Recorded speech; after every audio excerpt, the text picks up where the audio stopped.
and welcome back to Lorehammer. I'm your host, Mark, and we got an exciting, fast-paced episode. First person to pop into the chat and say hello wins a high five in the Discord. So quickly get that. It's a highly valued prize. Welcome to the chat. Joining me today is Christian.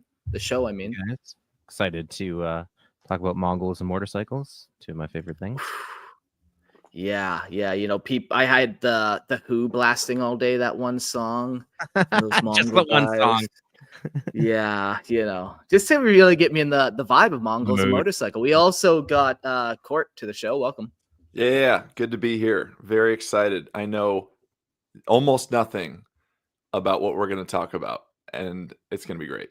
Very excited. Yeah, I feel like that's the vibe, and I wonder, Christian, if you feel the same way. I feel like everyone I talked to kind of didn't really know anything about Jaghatai Khan, the Primarch that we're going to be talking about today, or they were like obsessed where it's like, oh, okay, so you like live there and stuff. You moved there because of this guy. You live in Mongolia now, yes. Yeah. What I think I know is from old lore. So let's see. I haven't really kept up with any of the new stuff because he's had a whole novel and everything come out, and like he's been featured in the Horse Heresy books. So we'll see if anything's changed from what I remember. Yeah. Okay. Yeah. You know, they always add some stuff, of course, as adding to the lore will do.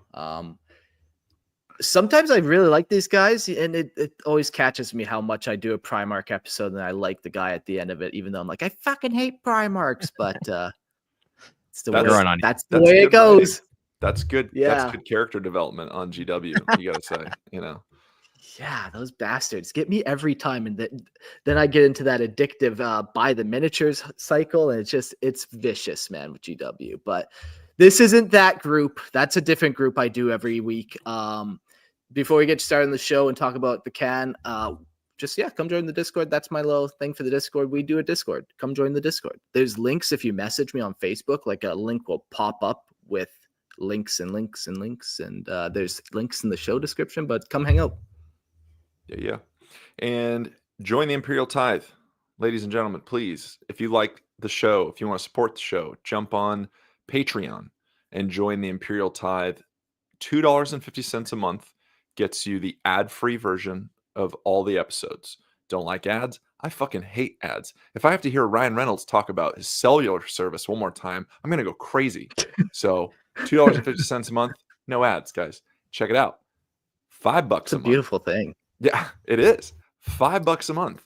Video version of all the episodes. You get to see us. You get to see what we look like. The glorious beards that are on these two gentlemen's faces, and I'm just trying to not a beautiful thing. Goatee. It's lovely. It's lovely. And there's more. Yeah, Christian's going to tell you all. Some people grow hair on the top of their head. Some people are bald and grow it on their beard. You grow it on the side of your head. Like you grow it everywhere for sure, but it kind of does that way, which I'm a big fan of. Thank you. I appreciate it. Thank you. Christian's favorite facial style he's ever had is the fancy Rogel Dorn, where he shaves just this part of the chin bit. Yeah. I'm debating doing it again. So if you guys if enough of you join the Patreon and tell me to get myself the Rogel Dorn, I will do it in a heartbeat. Yeah. Go. Definitely for the Rogel Dorn episode. Did anyone grow Mongolian hair for this episode? No, I didn't have No, I got my go fast hair though, which is usually the case. Like I don't know if you can see it, but I've got my spiked up hair. It's my go fast hair usually. So. Second best is the anime hair, so he's getting there. If you want to classify it as that, that's fine because we're friends. But if a stranger came up and was like, "Hey, I like your anime hair," I'd be like, "Hang on now, hang on." Those are fighting words. Hang on, we're not there yet. Your duty. That's a second non-dual. Yeah. I mean, it's a compliment. It's cool. It's cool either way. Yeah. All right. Well, nice. Join the live stream. No, that's a different type of Asian, those guys, but my God. All right, join the live stream, join the Patreon to access a live chat room too during the show. Be part of this conversation, and you get to even call in at the end of the episode, and you can be part of the show. I don't know many other shows that offer you that. Imagine if you could do a call in on like, Joe Rogan or some of the bigger podcasts out there. So we offer that to you for as low as Patreon subscription. So Joe Rogan, who's your favorite Primarch? Wouldn't you want to know? I do want to know. I'm curious. I want to know what everyone's favorite Primarchs are. That would be good. That'd be a good little fun show. Start kind of taking bets, guesses. Yeah. At the end we'll have to do a poll of what one really sold a Scott to us. What did we learn the most about? But yeah. Well, today we're gonna learn about Khan. And in this episode, we've kind of breaking these into 4 episodes: 2 for the Primarch, 2 for the Legion, and the chapter. And in this episode, we're going to talk about his origins, specifically the planet. How'd we go with this one? Chogoris. Chogoris. Chogoris. We'll talk about Chogoris. It's like full of chocolate milk or something there, like land of plenty. That's Chogoris. So we'll like talk about his youth. It's like I'm feeling very Chogoris, guys. I think I need to go home. I need to go home. It's like mixed sleepy, hungry, and like a little bit of like and farty slothful. Or something. Yeah. I don't know, man. I'm sorry. I'm just feeling a little Chogoris today.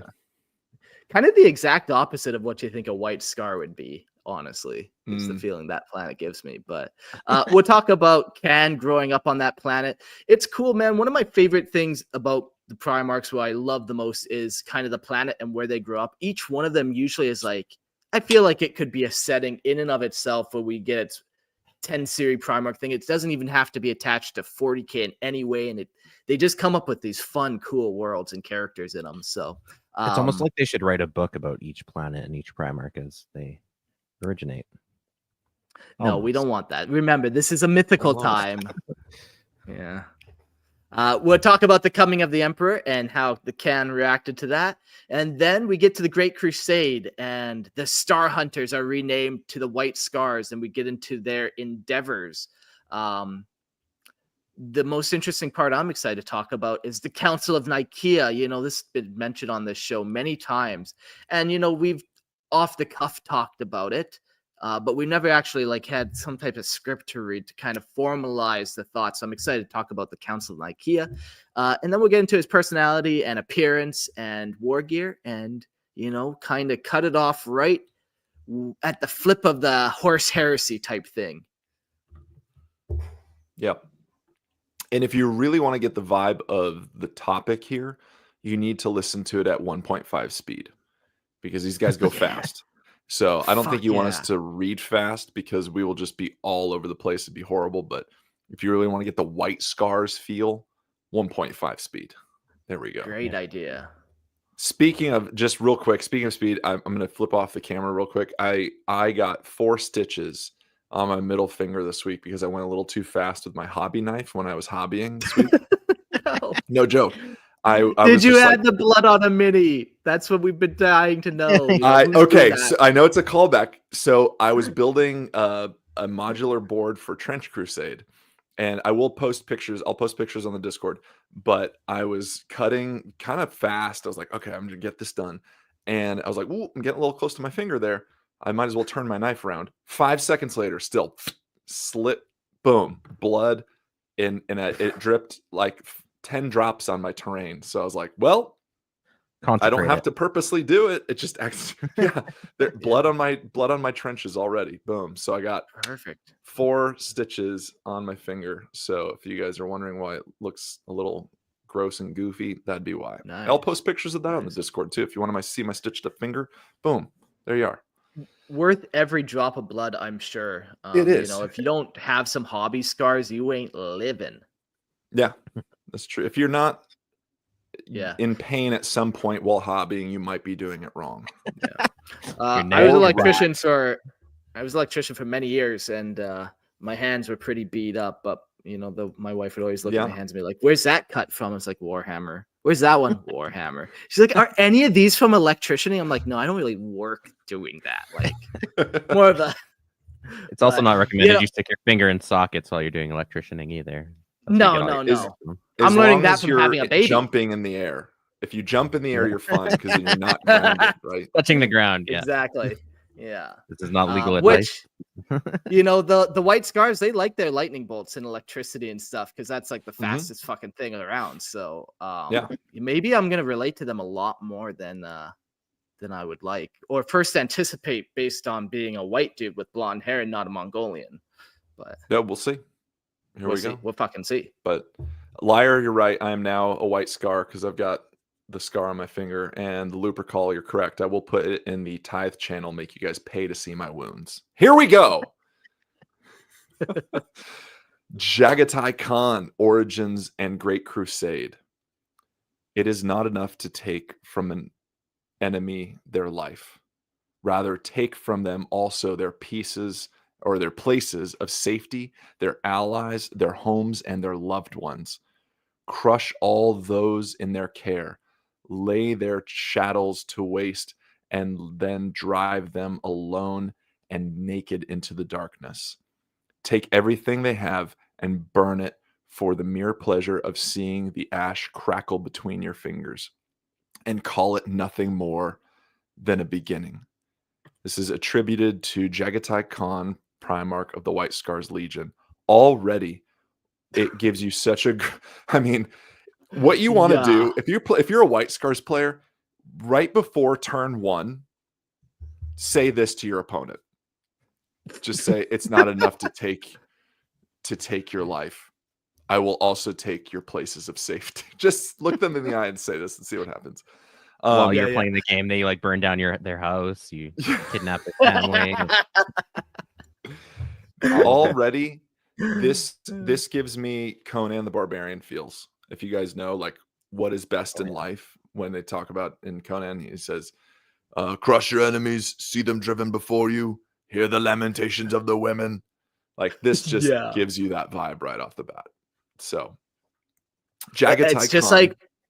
It's just like raw power, man. Like, we describe almost all the Primarchs as super powerful, or they can be, but like, this is like power that he'll show you, inflict upon you. Oh, yeah. And it's almost calling you out, like right off the bat. Yeah. Jaghatai Khan, the Khan of the White Scars Legion, is one of the 20 Primarchs created by the Emperor of Mankind during the Great Crusade. Known for his speed, both on the battlefield and in strategic thinking, Jaghatai Khan is a master of hit-and-run tactics and lightning-fast assaults. He is fiercely independent with a deep respect for the traditions of his people, the nomadic steppe tribes who influenced his leadership style. Jaghatai Khan's primary weapon is his lightning-fast jet bike, and his forces are famed for their mobility and the ability to strike with devastating precision. His bond with his legion is unique, built on mutual respect and the shared understanding of the brutal, unforgiving nature of war. Despite his fierce loyalty to the Emperor, the Khan's relationship with the Imperium is complex, as he holds a deep mistrust for some of its authoritarian structures. Relentless, strategic, enigmatic. That's how we might call him out. There it is. Yeah. Yeah, and I think this is kind of one of the most interesting parts about him we kind of touched on very slightly, and just his mistrust of some of the institutions at the time, and in a different way than the Horus Heresy. But we'll get to that part of the story when we get there. But, right off the bat, even we don't quite know where this story goes. Where a lot of the other Primarchs were like, oh, Angron, I bet that guy falls to some type of angry god, let's say. Yeah. Yeah. Spoilers. Yeah. Spoilers. Jaghatai Khan was crafted an engineered marble, forged in the depths of a lab on Terra, a product of the Emperor's meticulous design. His body, mind, and spirit were all shaped by the genetic mastery of the Master of Mankind, a warrior tailored for the stars. But fate, as it often does, had other plans. As a warp tide surged, a catastrophic event cast the infant Khan across the boundless void, flung through the shifting chaos of the Immaterium, beyond the Emperor's grasp. When the storm finally abated, he crash-landed on a harsh, untamed world, Chogoris. There, Amid the windswept steppe and unforgiving mountains, the boy was found and raised by nomadic tribes. He would grow into a force of nature, his soul hardened by the land and its trials, forever shaped by a world far from the Emperor's command. Cool. Yeah. So, he's got that same backstory as all the other Primarchs, but even Purge in the chat was wondering where the Khan's blood comes from. Like, what makes this guy Asian? Like, he was built in a lab just with these other guys that we know, like the Lionel Johnson, Fulgrim, Perturabo, all these dudes were white guys. All of a sudden, we get a little Asian blood in there. And then he lands on an Asian planet. We'll find out too here in a second, Chogoris. I was gonna talk a little bit more about this in his appearance, but like since the chat brought it up, what do you guys think of what's the deal? Was the Emperor's talked about he has a plan for all the Primarchs, each one, Magnus, he's gonna sit on the throne. Was there some type of racial plan there too, you think? I don't think so. It's actually kind of hard to place the Khan. Sometimes some drawings of him, and this is all official artwork.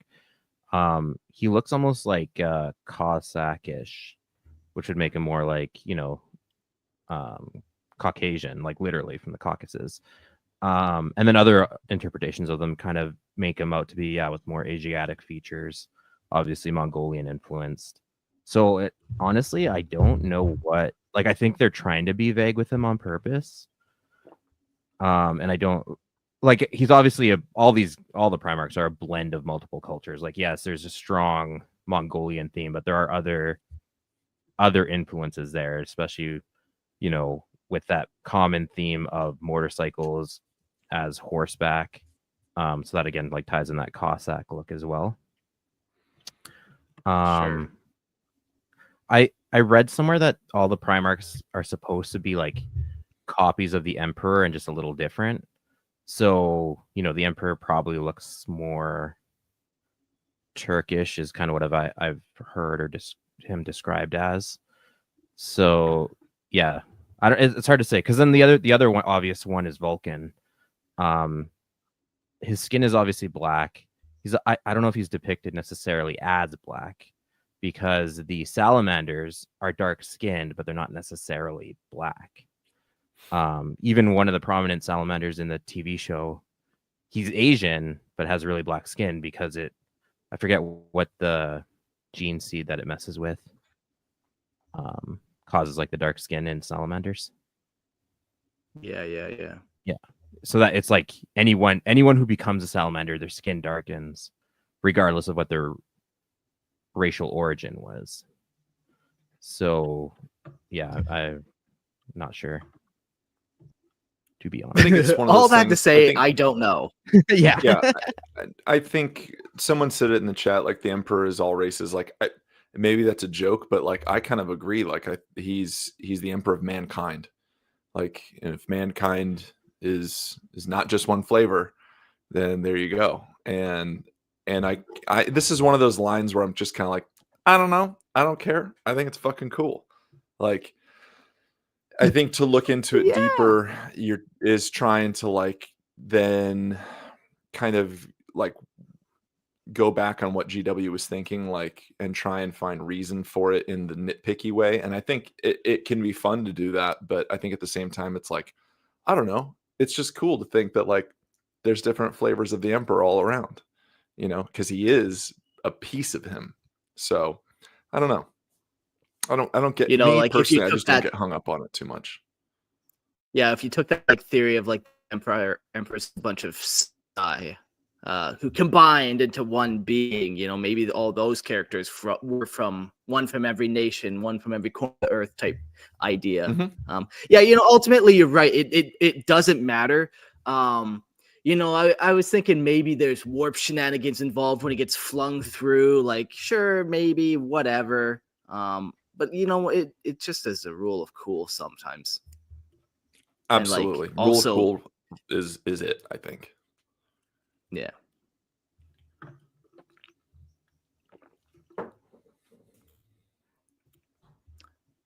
Take it away, Kristen.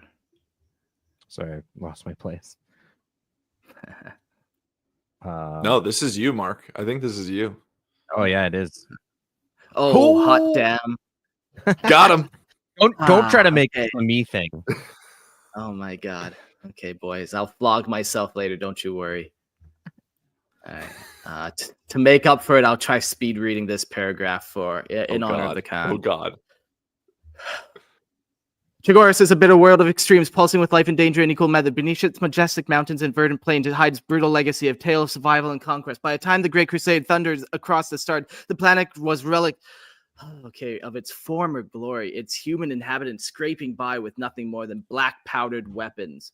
A once powerful empire ruled from the city of Kwao, an aristocracy of iron discipline and deadly horsemen who had dominated the land through swift cavalry charges and the might of their warriors. The Palatine, their ruler, was the master of strategy and war, his armies invincible across the fertile lands of Chogoris. Yet to the west, in the empty quarter, the landscape shifted. This was no orderly world of city-states, but a vast, unforgiving steppe where nomadic tribes of horsemen roamed the arid plains. Their culture was one of survival and constant movement, migrating from summer pastures to deep, protected valleys from the Chumkarta Mountains. These tribes, fierce and untamed, were masters of the bow, their arrows swift and unerring. They fought among themselves, waging brutal wars for the dominance of sacred pasture lands, a struggle as old as the land itself. The Chogorian Empire, strong as it was, did not seek to conquer these steppes, for there was little to be gained from the barren land. But the nobles, ever restless and eager for sport, often ventured into the vast nothingness with hunting bands, where they would capture tribes and bring them back for entertainment or sell them as slaves. It was a cruel game, one where the very essence of life was twisted into a dangerous spectacle. The empty quarter remained a realm of danger and mystery, one that even the most disciplined Chogorians would not dare tame. The climate of Chogoris reflected the harshness of its people. Winters were bitter, with blizzards that could strip the flesh from bone, while summers brought blistering heat, parching the land and making every step a challenge. But the world's cruelty extended beyond the seasons. The people of Chogoris were haunted as much as they were hunted as much as they were hunters, with monstrous flying beasts that circled the skies, ready to swoop down and tear apart the unwary. Rivers, once a source of life, could turn into torrents of destruction, their flash floods swallowing villages whole. In this world of contradictions, a warrior was forged, a son of the steppe, untamed and relentless. Jaghatai Khan. I'm just going to call him Khan from now on to save us all a nightmare. I got a comment on YouTube the other day about Chinch and how somebody pronounced that. And I thought, fuck you, it's the changer of weight. So you think you know how to pronounce Chinch's name? That's the first step to damnation, my boy. But, don't engage and feed the trolls. So I just kept going back to my casual work. He was born to this world of savage beauty and would rise above the chaos of his birthright, his skills honed by the unforgiving terrain and the brutal rhythms of tribal warfare. From the wind-swept plains of Chogoris to the war-torn fields of the Great Crusade, he would carve a path of destiny with the fury of a storm and the speed of the winds, forever shaped by the world that raised him. I gotta say, the beginning when you read that super fast, first I was very scared for you because the running joke for years has been that you just can't read. And I've been a lover of this joke ever since being a fan of the podcast.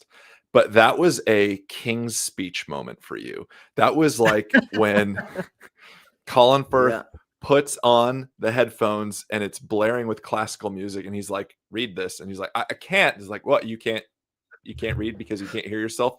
To be, not to be. That is the question. And are you relating me to a retarded person? No, is that what's happening? No. You need to watch it. It's so good. But that was like, oh my God, Mark's gonna try and speed read this. Oh geez, and you did wonderfully. Thank you, my friend. As they say in the King's Speech, you were sublime. Tip top. Yeah, you know, I've been practicing my reading one word at a time. You guys should hear me in Spanish now. That's where the real treat is. But it was good. The other thing, honestly, and I know this world is brutal. It kind of sounds beautiful though. Like I don't know why I'm just getting this vibe of like it's very fantastic in the sense of like fantasy. It has a very Conan the Barbarian fantasy feel. Um, um, yeah, just kind of classic sword and sorcery vibe to me, and I really like that already. I like kind of the two-tier system that kind of has happened with like the empty quarter and the other part, and you know they raid the empty quarter, the Trogarians, and yeah, that's a cool kind of concept too of just that untamed wilderness, still the no man's zone, or just a place where you can do whatever you want. Yeah, very appealing. Yeah. The word you're looking for is freedom. Yeah, just out there, just you and your horse, and Yeah. you and your horse have known each other a long time, and sometimes it get cold out there on the plains of the steeps, and you and Jerry, Jerry the horse? Jerry the horse, one night, you know, you guys know it's fine. Yeah, no, very cool planet. Really just speaks characters to me, I think. Yeah, And like and you're most mixing planets, cowboys with Mongols. yeah, Now that's a genre bend. they're the cowboys of their area. That's true. And with most planets that we have our Primarchs falling on, like I'm going to say humans, just humanity or mankind rather, is lower on the food chain than they would be on Terra. And that's such a key part too, like the survival. They talk about it here, like there's brutal, creatures that would swoop down from the skies and tear you apart. Like that's so necessary to breed heroes in this way, to like, kind of bring them up where like, no, you ain't shit unless you can survive. Yeah. I Yeah, they love all it. have I love it. survival pressures that like Yeah. Yeah, you hear of like the rich kid, like if all the Primarchs grew up on Terra with Big Daddy Emperor taking care of them, taking them out to ice cream, would they become the legendary heroes? You know, probably not. Wealth would have been Soft. destroyed in the stick. Yeah, they're soft, weak. Yeah. But yeah, that's the planet of Chogoris. So far we're off to a cool start. Yeah. Cool. Well, let's get into the youthful age of Jaghatai Khan. Jaghatai Khan arrived like a ghost from the void, cast from the warp, wrenched from Terra by unseen hands. His gestation capsule tore through the skies of Chogoris, a world of endless green plains, jagged white peaks, and deep blue seas. See, it just sounds gorgeous to me. I love it. The Imperium would name it. Now, here we go. The Imperium doing dumb naming things. This beautiful, untamed land, jagged peaks, deep blue seas, and they call it Mundus Planus. Literally, Mundus Planus. Oh my gosh. But to its people, it was the land of war and wind. In the age of the Great Crusade, Chogoris stood on the cusp of forgotten glories, its people scraping back from the ruins of the Age of Strife. The planet's dominant empire, ruled by the iron grip of the Palatine, had carved a legacy of conquest. Their armies marched in unbreakable ranks, pike walls and gunpowder volleys, steel-clad cavalry riding to war. The Palatine had never known defeat, his dominion stretching across the heart of the world. Yet beyond his reach lay the empty quarter, a savage expanse. The wind howled across the barren steppe. Here, nomadic horsemen roamed, hardened by the cruelty of open war. The Palatine dismissed them as nothing, a land of raiders and dust, a place to hunt men like beasts. It was there that Jaghatai was found, lifted from the earth by Ong Khan of the Talaskars. The chieftain saw the fire in the child's eyes, an omen of war and fate. The tribes despised him. He was no more than a warlord, more than a the tribes despised him. He was more than a warlord, more than a killer. He was the storm on the horizon, the fire that would burn the old ways to ash. Also, it's just, man, it's so good. I'm so intrigued. I'm also getting a very Game of Thrones Dothraki vibe.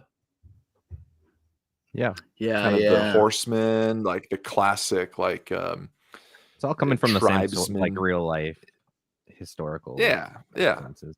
I just keep getting images of all the calls, rather. Like I play a Song of Ice and Fire, the mini game, and like the artwork's so beautiful, but I keep getting like the Khal Drogo, the Khal whatever though, Khal Marco, Cristiano, all of them. Definitely. Fancy. I want to get into that game. Corto. That's on my to-do list. It's heard good things. So good. Anyway, yeah. I like this little bit how, unlike the other Primarchs so far, he didn't have to get raised alone. And, he was adopted pretty much right away. Where, you got the lion who's fighting beasts in the wilderness till he's an adult and gets discovered. A couple of them are working in like mining facilities and like shitty like places like that. But yeah, like right away he gets what seems to be like a pretty decent mentor who teaches him a lot about like, just how things are and how things should go. Yeah. It's like he's also picked up by the kind of outsider tribe, right? Like you have the Palatines. So Palanites or Palatines? Palatine. Yeah. Pelotons. No, the bikes need to move for the White Scars to ride them. What the fuck is this? Don't move. Yeah. All right, fam, we're here to work out. Let's do it. You got out for a reason. The White Scar workout regimen. Yeah. Anyways, yeah. Like they're the Palatine. Dang it, I can't. Palatines are like the dominant force, but like Khan is on the outside. He's with the nomadic tribes. He's not part of the dominant civilization on the planet. At least not yet. As we know, all Primarchs become that. Except for Angron. But let's get into it. Jaghatai Khan's path was forged in blood. His adopted father fell to the blades of the Kuryed, slain without mercy. A child in years, but a warrior in soul, Jaghatai took up the sword and rallied the Talaskars. They rode like the wind, striking the Kuryed in a single merciless assault. Their yurts burned, their warriors fell screaming, their women and children perished in the storm. Jaghatai took the enemy chieftain's head and mounted it on his tent. Honor was repaid in kind, but vengeance was not enough. The warlord to be saw beyond blood feuds and empty slaughter. The tribes must unite or they would all be nothing. Kind of hearkening back to that Conan the Barbarian thing you're talking about. I'm a big Conan fan, by the way. Big part of his story is he starts going to war as like a teenager, but he's already the size of a man. He's like, a boy, but he like you see him on the battlefield and he's like the same, if not bigger than your average enemy. So definitely it's still strong with that Conan vibe. Yeah. And even Conan's parents, they were killed too, weren't they? And there's a vengeance story, or is that? That's more from the movie. I'm actually like a bigger fan. Like obviously it all comes from Robert E. Howard's books. And then there's like all the comic books, and then they made the movies. Most people know Conan from the movies, but I'm a bigger fan of the books and the comic books than the movies actually. So it's different versions have his father dying or his mother dying. That's most Robert E. Howard, right? Yeah. Okay. Yes, sir. I'm gonna start a Conan podcast. God damn, I believe you. Yeah. Someone stop him. The other thing quickly to mention is that I mentioned the Kuryed, and they're just another tribe. So similar kind of, you have the tribes fighting each other, and then also again that Palanite society. Man, I can never do it. All right. He fought ceaselessly, breaking raiders, humbling rival clans, and cutting down the noble hunting parties sent by the Palatine. With every victory, his confederacy grew. Tribes were shattered and remade. Old grudges erased beneath his rule. Military service became law. Rank was earned in battle, not birthright. His warriors followed him with unshakable loyalty, and none could match his speed, his cunning, and his will. That's cool too. Another thing about the rise of Genghis Khan in real life was he did kind of a similar thing where he would unite the tribes. The Mongolian tribes would all fight each other, and they always held each other back. But once he started uniting them, they became this like unstoppable force. And the cool innovation that Genghis Khan did was, to a lot of other cultures of the time, would elevate people based on birthright. Like, you're a noble, you're of noble blood, you should inherit this, that, and the other. You should inherit command of your troops. But Genghis Khan did institute a system of, what do you call it? Like an earned system? Merit. Yeah, meritocracy. So his commanders, his leaders, his chief warriors earned their places through success. So he would build a more efficient army over time as like his generals were proven in battle.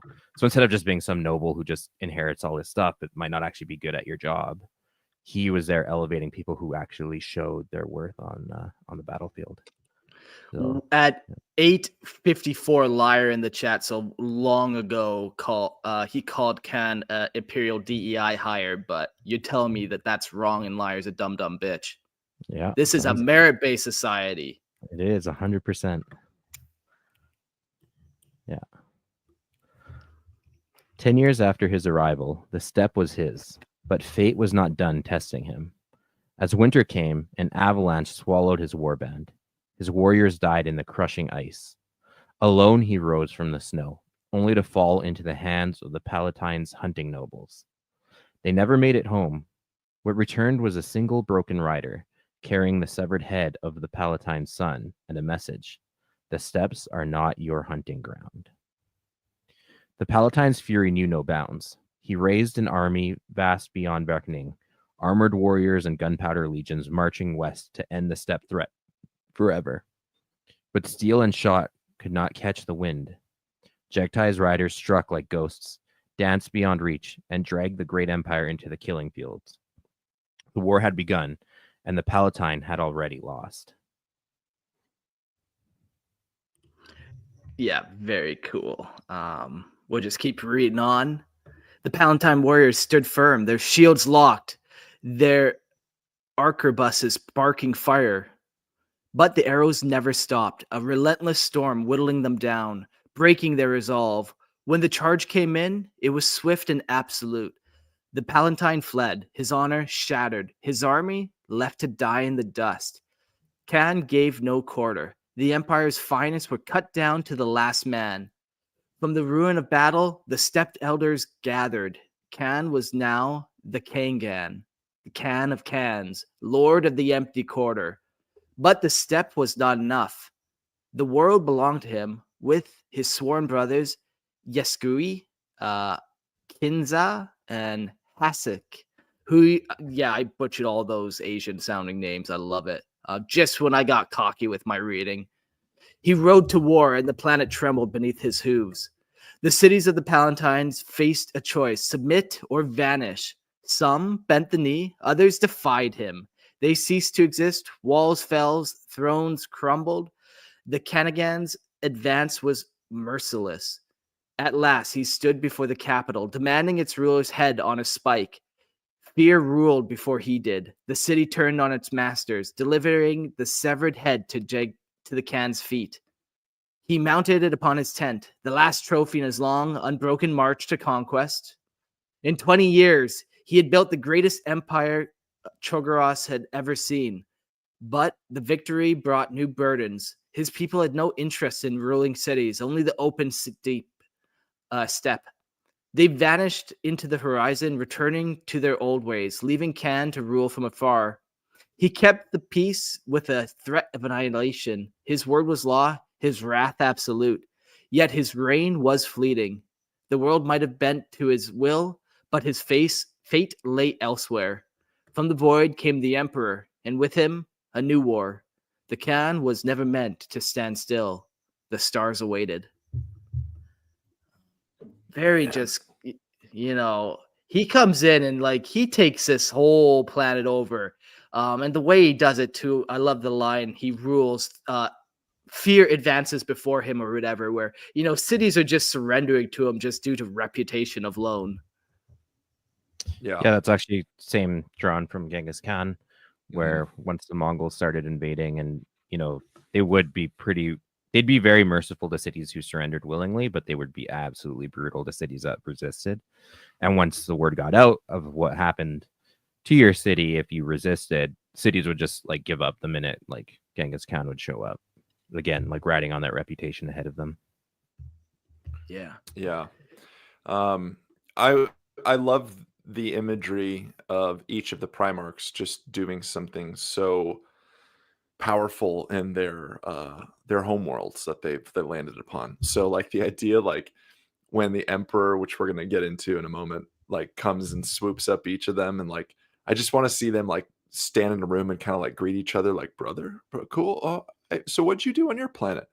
Well, a bunch of tribesmen, like I came in, unified them, built the greatest empire we've ever seen, and took over pretty much, drove out all the filth, and survived. Cool. What about you?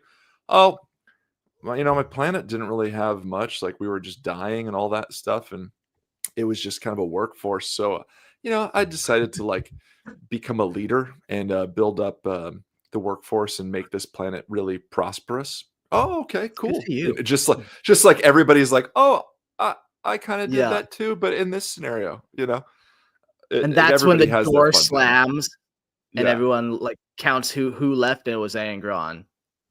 Yeah. That's true. Yeah, because all of them Oh. have these badass stories where they go in and they change the planet. Like, even the most kind of fucked up ones, like the Night Lords and Conquerors and their planet. Okay, they change it in a fucked up way, but at least there's no crime there anymore. Yeah, we stopped crime. You mean you stopped it? Yeah, they're fucking terrified of us. Angron, what'd you do? Hey, Angron? Door Where'd he go? slams again. Yeah. Poor guy. All right, well, let's get into the coming of the Emperor here. Warriors of Chogoris, brothers of the great tribe, the star hunt calls you. Do you not hear it? The battle's red edge is your home, the respect of your kinsmen, your hearth. Plunge into the enemy's breast like a blade, cut out his heart, and you will know fulfillment. The Emperor has given us strength. In return, we give him victory. This is a quote by Jaghatai Khan, the last charge of Galathamar. So 6 months before the Emperor showed up, Jaghatai's war was already won. Chogoris lay beneath his banner, its cities cowered, its tribes bound in iron unity. He had forged an empire in blood and fire. Blood and fire, Targaryens, Dothraki. There Back we to go. it. It's all coming together. Yeah, full circle, double nerding, baby. A feat to match any of his lost brothers, but conquest is never ending. And only the edge of something greater. It was not the scouts of the White Scars who found Chogoris, but the Luna Wolves, with Horus at the head and the Emperor at their back. They came not as conquerors, but as something far worse. Hipsters. Just kidding. No, I when I read that, I was like, well, what the fuck's worse than conquerors? I could just see Horus coming down like, I'm pretty sure they've never heard of this planet. Pretty cool. You guys even know the Imperium? You guys even know the Imperium? They came as conquerors. They came not as conquerors, no, but as something far worse. The future, inevitable and inescapable. The great Khan who crushed kings and toppled empires stood before this emperor and was offered a choice. History paints him awed, bending the knee without hesitation. But Jaghatai's own words tell a different story. He had given the same ultimatum to 1,000 warlords before: submit or be erased. He knew its weight, its truth. The Imperium's promise was unity, its cost was servitude. The Khagan had fought too long against division to turn away from order, yet too fiercely to kneel without demand. So he bargained. He secured the rights of his people, the shape of his command, the terms of his loyalty. And then Jaghatai Khan, who had ruled a world, became a warlord once more. The steppe was behind him. The stars lay ahead. So I think this gives a really cool rounded out personality to Jaghatai Khan, where it's not just go kill, go fast, go kill, take over. He is a tactician. We said it in the beginning of the episode. He has a very good strategic mind. And here, I think he knew that he needed to be smart when he played this. So he bargained, he parlayed, he persuaded. I like that. It doesn't paint him as just this like dumb warlord of like, let's kill and do shit. He's a smart dude. Yeah, and like he even just knew like that. Like if I say no in this deal, I know it's gonna happen. Like, yeah. I've done it a million times already. Yeah. I like kind of the insight that he kind of gets into the universe because a couple of these events, like for one, like he's born on a, or not born, but shows up on a planet and his adopted father dies pretty much right away. And then he's just kind of born into war, and he gets like the harsh reality of the 40K universe anyways, which is, it's just one war to the next war. And then he wages war on his planet. Now he has to go wage war on other ones. And yeah, it's just like, he knows this truth already. Yeah, if you're not fighting for yourself, now you're fighting for this warlord, for his territory, for his kingdom, whatever. And he cares for his people too. Yeah. Yeah. Yeah, I was gonna mention that it's also an insight into his character in that yeah, exactly. Like there's an element of he doesn't kneel necessarily. He's not submissive either, right? Like he also, okay, we're gonna bargain this, we're gonna negotiate this. This isn't just a you show up and I bend the knee situation. Like, what's in it for me? Even though he knows what the consequences are of not taking the deal, he still again negotiates that out. Yeah. That advantage, I should say. Mm-hmm. Jaghatai Khan welcomed war. Governance had been a cage, its chains of duty binding him to the tedium of rule. Now, at last, he was free to ride, to fight, to carve new paths through the void. The Great Crusade called, and he answered. He knew conquest, had mastered it on the steppes and in the ruins of fallen empires, but the Imperium's war was different. The weapons, the machines, the sheer scale of destruction. It was an empire that waged war like a storm, relentless and all-consuming. There was no time for tutelage, no patience for ceremony. The front demanded warriors, not scholars. Jaghatai was given command, not lessons. The galaxy burned as the Imperium clashed with Xenos tyrants and the broken remnants of lost human kingdoms.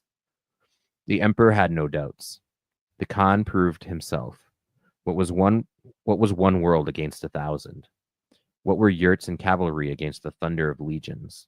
He would learn in war, or he would fall in its fire. Only two objected, Gulliman and Dorn. They saw the flaw, the danger in a brother unleashed without understanding. They warned that without roots in the Imperium's culture, the Khan might always remain apart, a wild blade within a rigid machine. Their concerns were ignored. The 5th Legion, once a fractured, wayward force, was his to command. To some, he was Jaghatai. To most, he was simply the Khan. But to his own, he was the Khagan, the Khan of Khans, and he would carve his name into the stars. Cool. How late was Jaghatai found in the Order of Primarchs? Like obviously I don't know. I'm googling it right now, but yeah, like obviously it's after Guilliman and Dorn. Obviously Horus, who's the first. Like, is he later or is he towards the beginning or middle? To me, it seems like he would have been found later.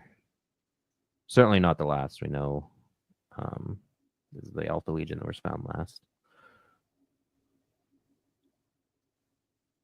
Man, I don't know. Yeah. Looking. Anyways, yeah, it's just interesting that he was just thrown into the meat grinder essentially. Like, here's your legion, get to work. No time to learn. He was the 15th found by the looks of it. So like so relatively late. Later on. Yeah. Yeah, which explains again kind of the setup for him being thrown into the front kind of thing. Yeah, like they're already so far into it. They're like, we kind of have this. We got the machine of war already raging hard right now. Like, you just got to get in and get after it. Yeah. Cool. So during the Great Crusade, Jaghatai Khan led the White Scars Legion with unmatched speed and tactical brilliance. His forces were known for their mastery of rapid assaults and hit-and-run tactics, using the vast open terrain of the galaxy's frontier worlds to their advantage. The Khan's nomadic heritage shaped his approach to warfare, emphasizing mobility, freedom, and adaptability over rigid command structures. The Khan was a fierce champion of the Emperor's vision, uniting countless worlds under the banner of the Imperium. However, his methods often set him apart from other Primarchs, as he preferred decentralized warfare and had a tendency to challenge the more traditional Imperial command methods. His close bond with the Legion was built on the shared values of strength, honor, and the warrior's code, making the White Scars one of the most fiercely loyal and effective forces in the Emperor's army. I love that kind of like, we briefly mentioned it, like that acceptance of the Emperor, and like, what does that mean? Like, he's like, well, okay, order, I'm essentially trying to do that too. I can get on board with the Emperor's vision. And then he kind of just throws himself to it. Like, yeah, I'm in it now at this point. Like, yeah, go hard. One of my questions on this, and we might cover it, is so he's late to the game to be found. So the Legion had already been created, which is kind of usually the case in the sense of like Primarch meet Legion, Legion meet Primarch. But Jaghatai Khan's got such a huge army already, huge in the comparison of his own planet Chogoris, not necessarily the Imperium, but like he already has the 5th Legion that he's now commanding. Do you think that a lot of his warriors and maybe his close like advisors within his war band and stuff would have joined in on the 5th Legion? Or is he just kind of like, all right, thanks guys, we're going to take your warlord leader and he's now going to lead the 5th Legion and we'll see you later? Or do you think there was an integration between Khan's forces on Chogoris and the 5th Legion itself? Yeah, we will touch a little bit on that. But there's definitely very strong cultural ties still. And the example I'll kind of use is just with storm seers, where they're chosen from like the shamanic kind of, maybe not elders, but kind of ritualistic kind of folk. And they bring that over, but like it's the same kind of rituals that they kind of bring in. And so, there definitely, I think, is some of that. How far in? I'm not sure, to be honest. How long does that last? I'm not sure. Like, once the Khan kind of leaves, does that kind of fade slowly? Maybe, but yeah, I think Fuzz makes a good point, like leaving some of those more capable advisors and allies to keep the order on Chogoris makes sense. But also, like, if you want warriors, there they are too. yeah, there like they are. I would hope that he'd be like, guys, if you want to join me on this, let's go do this thing. If you want to like come with me. I don't know. It's interesting. So maybe we'll touch upon it, but theorize a little bit. Let that just simmer and sprinkle and steep a little Percolating. bit. Percolate, yeah, or palatine, as Christian loves. Let it palatine a little bit. Ah, So, Star Hunters to White Scars. The title Master of the Fifth Legion meant little to Jaghatai Khan, for the Legion was scattered, its warriors lost to 1,000 separate wars across the galaxy. His command was of vagabonds, and to others it might have been a burden. To Jaghatai, it was an opportunity, one suited to his nature, his heritage. The Great Khan had conquered before, uniting nomadic tribes from the vast plains of Chogoris, where he would do so again. But this time, his army would be forged from space marines, born through the trials of transformation and bound by blood. The Khan's call was sent far and wide. It took years for his summons to reach every corner of the galaxy, but when it did, it stirred the scattered pioneer companies. Warriors of the Fifth Legion answered, though many would not arrive for nearly a decade. By the time the forces assembled, they were not a united legion. Instead, they were divided, each company an isolated, suspicious band, wary of the others. The assembly was an easy one. The assembly was an uneasy one. 1,000 different factions brought together by blood, not loyalty. Okay, so we're already getting the picture here of like the Fifth Legion wasn't like Jaghatai Khan, meet your Fifth Legion. Fifth Legion, meet. It was like Jaghatai Khan, you're going to be in charge of the Fifth Legion. They're kind of all over. Yeah, go get them. They've been fighting and not doing a great job. Like we're trying to get them all together. So maybe you can go do this.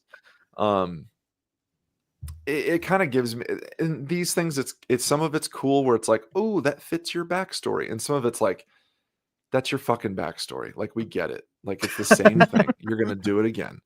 It's almost the M. Night Shyamalan thing, and I don't mean like this crazy twist, but like M. Night Shyamalan has a very good writing technique where someone's weakness or someone's unique quirk and whatnot really fit the fucking ending of the movie, where it's like, oh, he's only buff in his right arm, Lady in the Water.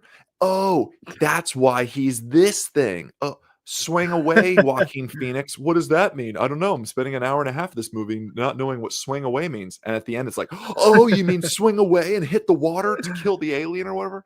Like it just clicks way too easily. Spoilers. A little bit. I'm sorry, but it clicks a little bit too easy for me. It's like, really? Yeah. I'm gonna go reunite all these guys again. Okay. Yeah, just not all the subtlety of a hammer to the face. Yeah. Now just imagine though, you just found out that you had 50,000 children in the galaxy and you had to go collect all your sons. And you're like, well, the Emperor has nothing to complain about in that regard. I'm gonna fucking. Or just imagine you're Jaghatai Khan and you've spent the last like 10, 20 years or whatever, like reuniting these tribes and like getting it. And then this dude comes to you who's the supreme being, like your dad, and is like, hey man, I've got an army for you. Are you ready to take the call? You ready to answer this? To go to real war? And you're like, fuck yeah, good. All right. I don't have to do this shit anymore. I don't have to do this shit anymore. Like, let's get a real fucking war going. And he's like, you got to go find them all though and reunite them. Like, gosh damn it. I just did this. Can I use my army? No, yeah, you may not. We're ready to go. We're ready to go. All right.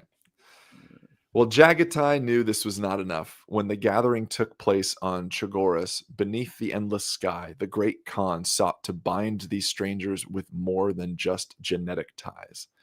The first ritual was the blooding, simple yet potent. Each warrior carved their mark into their flesh, a scar to symbolize their loyalty. It was not a shared history that bound them, but a shared pain. The scars would vary, but their meaning would remain clear. Loyalty to Jaghatai Khan and to each other. Cool. White scars. I get it now. See? Wow. There you go. The second part of the blooding was the taking of a name, new names, forged from the fires of their rebirth. The warriors shed their pasts, abandoning old identities to become part of Jaghatai's Ordo. I'm assuming that's the word for like order. So the Ordo. They were white scars now. Christian, got it. Good man. And each name was a mark of their transformation. Some chose names from deeds, others from the traditions of Chogoris itself. It mattered not the specifics. The act of renaming bound them, solidifying their place within the Legion. Very cool, very cool.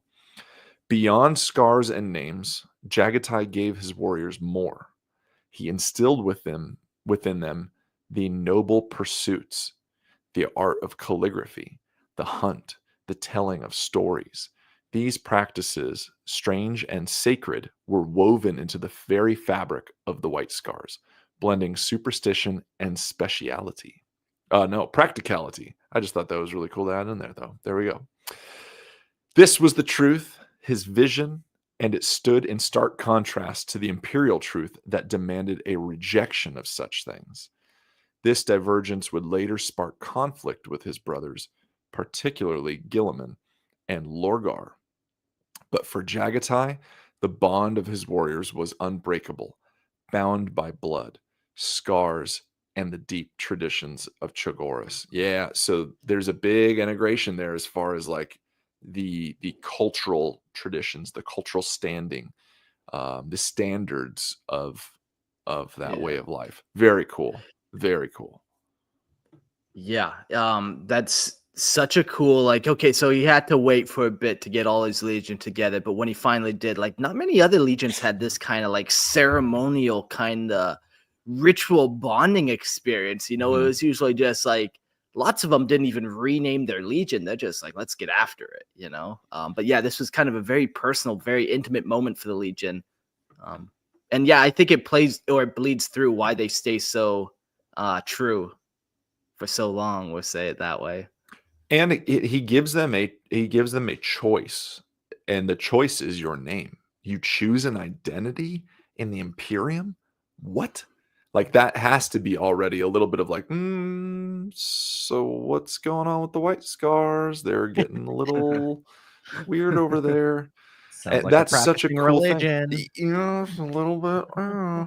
But it's the very blood cool. angels are doing blood rituals and like, yeah, they're getting a little weird with their rituals over there. Like, don't look over here. Yeah.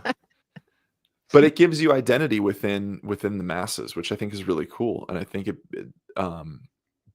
the White Scars are kind of that way anyways. Like any White Scar player will probably tell you like, I'm one of very few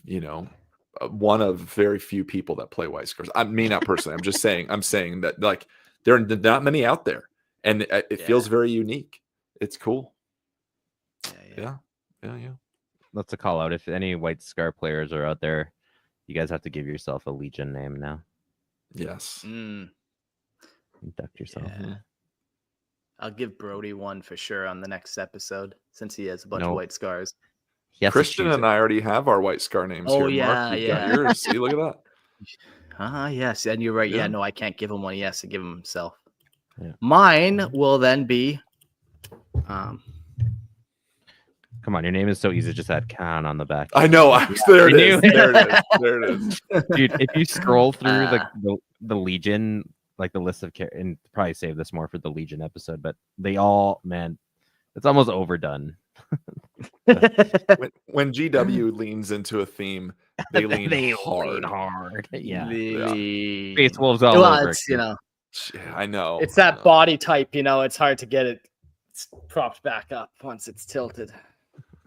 All right. Well, let's get into the invasion of the Coleraine Circle. Kalarn. Jaghatai Khan's campaign began with a singular and yielding purpose. The White Scars, though bound by blood and ritual, were not yet a true legion. The Khan's strategy was ruthless in its clarity. Tradition alone would not unite his scattered warriors. His first trial for the legion was not one of ceremonial grandeur, but of grim, bloody struggle. The Coleraine Circle was chosen as his proving ground, a region steeped in chaos, home to renegade humans and wandering Xenos. It would be here that the White Scars would carve their mark. The battlefields of the Kalorn Circle were unforgiving. No world was rich in resources nor strategically valuable, yet it was here that the White Scars would find their crucible.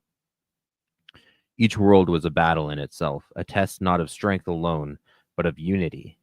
The Khan, never one to rely on singular efforts, dispersed his core warriors, the Keshig, among the disparate companies. These warriors, Kinsha, Torgutai Yasuge, and Hasik Noyan Khan, would not only lead their blade, but also be the example of the Khan himself. They were his champions, the living testament to his unrelenting will. The cost was steep. Of the 80,000 warriors who entered the fray, 1 in 10 would never return. But in the fires of war, the legion was forged. The orc hordes of Sengur Mar and the Vorgeist were shattered under the relentless onslaught of lightning-fast raids, drawn from the savage traditions of the Chogorian plains. It was in this crucible that the White Scars proved their mettle, never retreating, never faltering. These were warriors who fought not just for victory, but for the brutal, intoxicating joy of war itself. In the heart of the struggle, Jaghatai Khan was everywhere. His presence was a beacon, and soon the White Scars followed him, not just out of duty, but out of a burning desire to prove themselves worthy of his side. The tales of his valor spread like wildfire, and warriors competed to stand by him in battle. His example became the Legion's banner, and the bond between him and his warriors grew stronger than any oath. The Khan was their warlord, their god of war, and their loyalty to him was unquestioned. With the Kalorn Circle finally subdued, the Khan stood triumphant. The war-torn worlds fell under his control, their ruins and their blood used to rebuild the Legion. No longer a shadow on the fringes of the Great Crusade, the White Scars emerged from the fires of the Kalorn Circle as a force to be reckoned with. They were a legion reborn, unified in purpose, blood, and savage fury. The Khan had led them from the shadows and into the light, and they would now fight at the Emperor's side, their place at the forefront of the crusade secured. If you can see us, we are dangerous indeed, but that is as nothing to the peril you face if you cannot see us, and all you can hear is our laughter. White Scars proverb.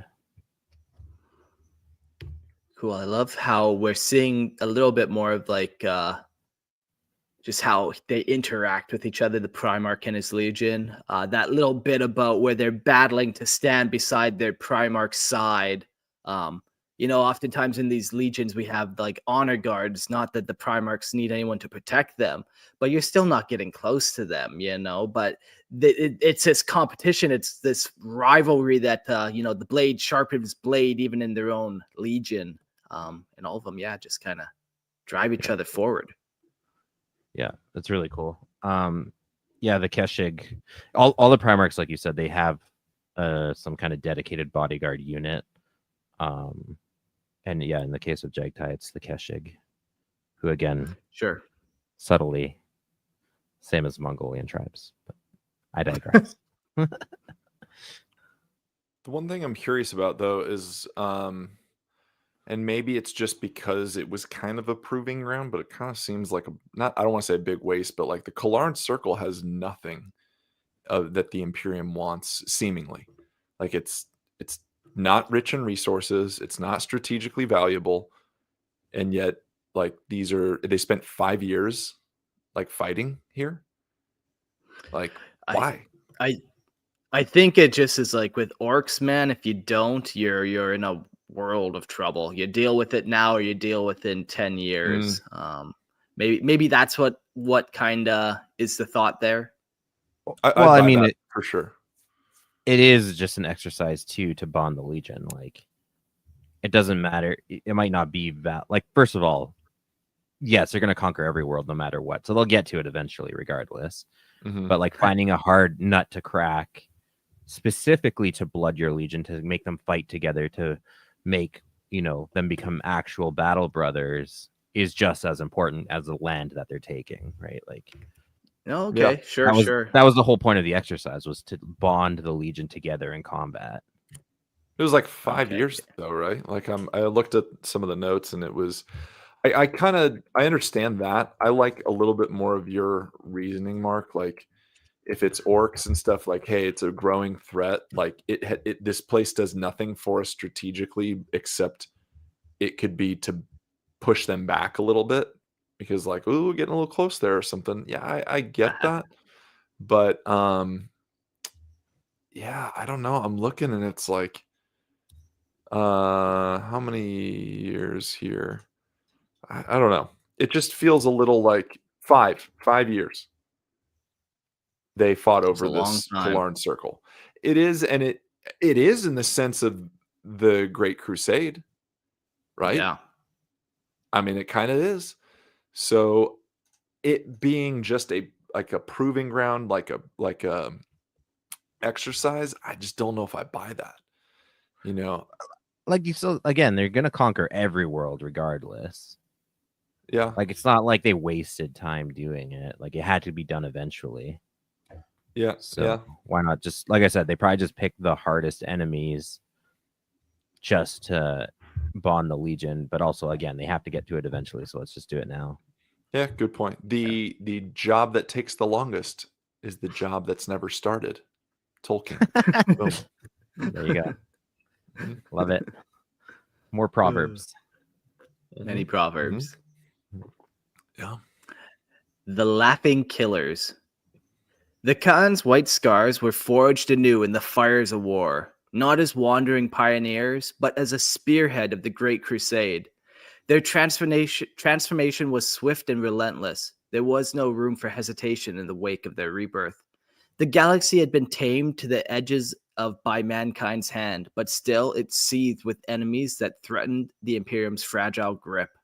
The White Scars did not wait for permission to strike. They moved like lightning, unrelenting, exacting, as the very embodiment of ferocity.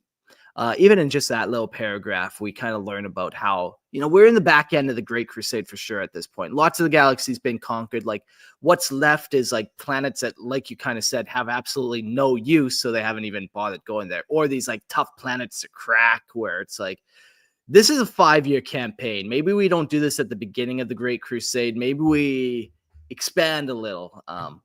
But yeah, it's kind of cool to come into a galaxy where it's like already all kind of done for you. Their methods were savage, but not mindless. The Khan had no interest in slow, methodical wars. He chose chaos, swift, brutal, and decisive. The Corlane Circle, a wasteland of lawless worlds and alien horrors, his warriors thrived. Here, the Khan forged his legion into something more, not merely conquerors, but storms that had shattered the galaxy's enemies. The White Scars struck without warning, taking advantage of their speed and savagery in every skirmish. They were the wind that howled through the battlefield, the sharp edge of the blade that cut without hesitation. Yet beneath the surface of their relentless war, there was more. The White Scars were not mere raiders. They were artisans of warfare, scholars of the blade, and students of the hunt.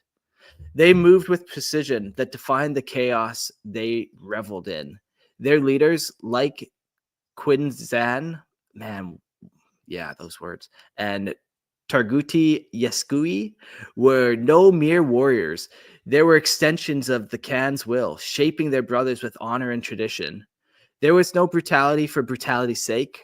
Where they showed mercy, it was because the foe had earned it through their valor. They fought with purpose, not rage, though the rest of the galaxy failed to see this beneath their veil of their brutality. Still, they were outcasts. The White Scars, bound by their code of their homeland, were dismissed by many of their brothers as little more than savages. The sons of Doran and Gilliman looked upon them with disdain, unable to understand their methods, their unchained spirit. The Khan was content in his isolation. He was a creature of movement, always where the battle raged hardest, but forever apart from the rest. Few Primarchs sought his company, and fewer still understood him. Only Magnus, Horus, and Sanguinius seemed to see beyond the savage veneer, recognizing the sharp intellect and brutal honesty that drove the Khan. As the crusade neared its end, the White Scars found themselves increasingly irrelevant. Fuck me. So we can't say Palatine and we can't say this fucking word, eh? Irrelevant. Irrelevant, man. And it was That's brutal. Palatine with no N after the A. Palatine.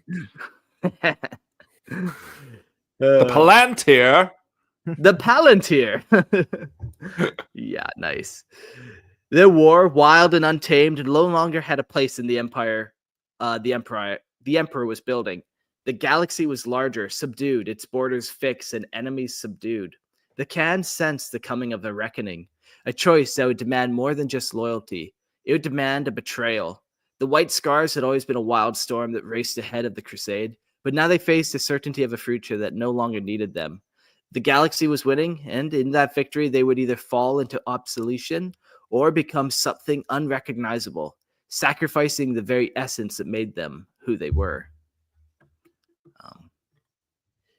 Yeah, like it's just such a different time in the galaxy right now. Like, I can imagine that the air in the galaxy is like light and cheerful almost. You know, you hear victories here and over there, and all the galaxies coming together, and humans finally did it. Like, you know, such a wonderful time on paper, but the Canny's kind of seeing the future. Like, okay, I just got summoned into this war that's basically over. Then what? Yeah, and as we know from how other Astartes were starting to like tip into the heresy conversation, was exactly that question. What does the Imperium do with all its soldiers after the war is done? And more it was looking like they were just going to hand it over to regular humanity, and what will become of the Space Marines.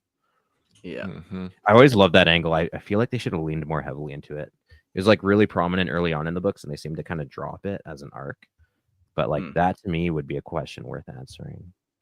Yeah, like will the Khan be able to even rule his own planet at the end of all of this, or will the administration come in and do something with it? Like other Primarchs had their planet just fucked with. Right, exactly. Like imagine you bled for a planet, your brothers died to take a planet, you carved this Imperium from like the Xenos and from like all the threats. You united these worlds, and yet it gets handed over to like bureaucrats to take care of. Like just handed right over to somebody like Christian, and you're like, fuck. I'm gonna do terrible things to your world. I hear you do strange things to your planets, Christian. Anyone knows what that's a reference to? No, what is it? Conversation McCann has with Fulgrim. Oh, okay. The thing I don't really understand, I know we're going to touch upon it later a little bit, but like he's kind of seen as an outcast again. We get it, outcast, because it mirrors your home world. Within his brotherhood of other Primarchs, but like I feel like Leman Russ and this guy would just get along on paper. Yeah, like it just kind of has that vibe of like tribesmen, cool, really good, like cultural ties with your origins, and now your legion. Yep, check, cool, all right, good. But I think we're gonna get into it a little bit later. I kind of did a spoiler for myself, but it's kind of sad that he's kind of on the outside too, because like he's so useful. Like, has he not proven himself time after time? Time after time. Yeah, like I wonder if you know, if he would even like Russ, or if he'd look at Russ kind of like this, like how everyone looks at him, and he's like, I'm not like that. I'm an intellectual, actually. Thank you very much. Like I wonder if he would look at Russ, like, and just be like, I never want to kind of like, yeah, that's not how I want to come off. Yeah, but I never met the guy, so I don't know. Hard to tell. Hard to tell. So now we get into the emancipation of Droon. Is that where we're at? I think it's pronounced Dune. The R is silent. Yeah. Triple nerding. Yeah. Oh, it counts. The emancipation of Droon. Droon. D-R-U-N-E.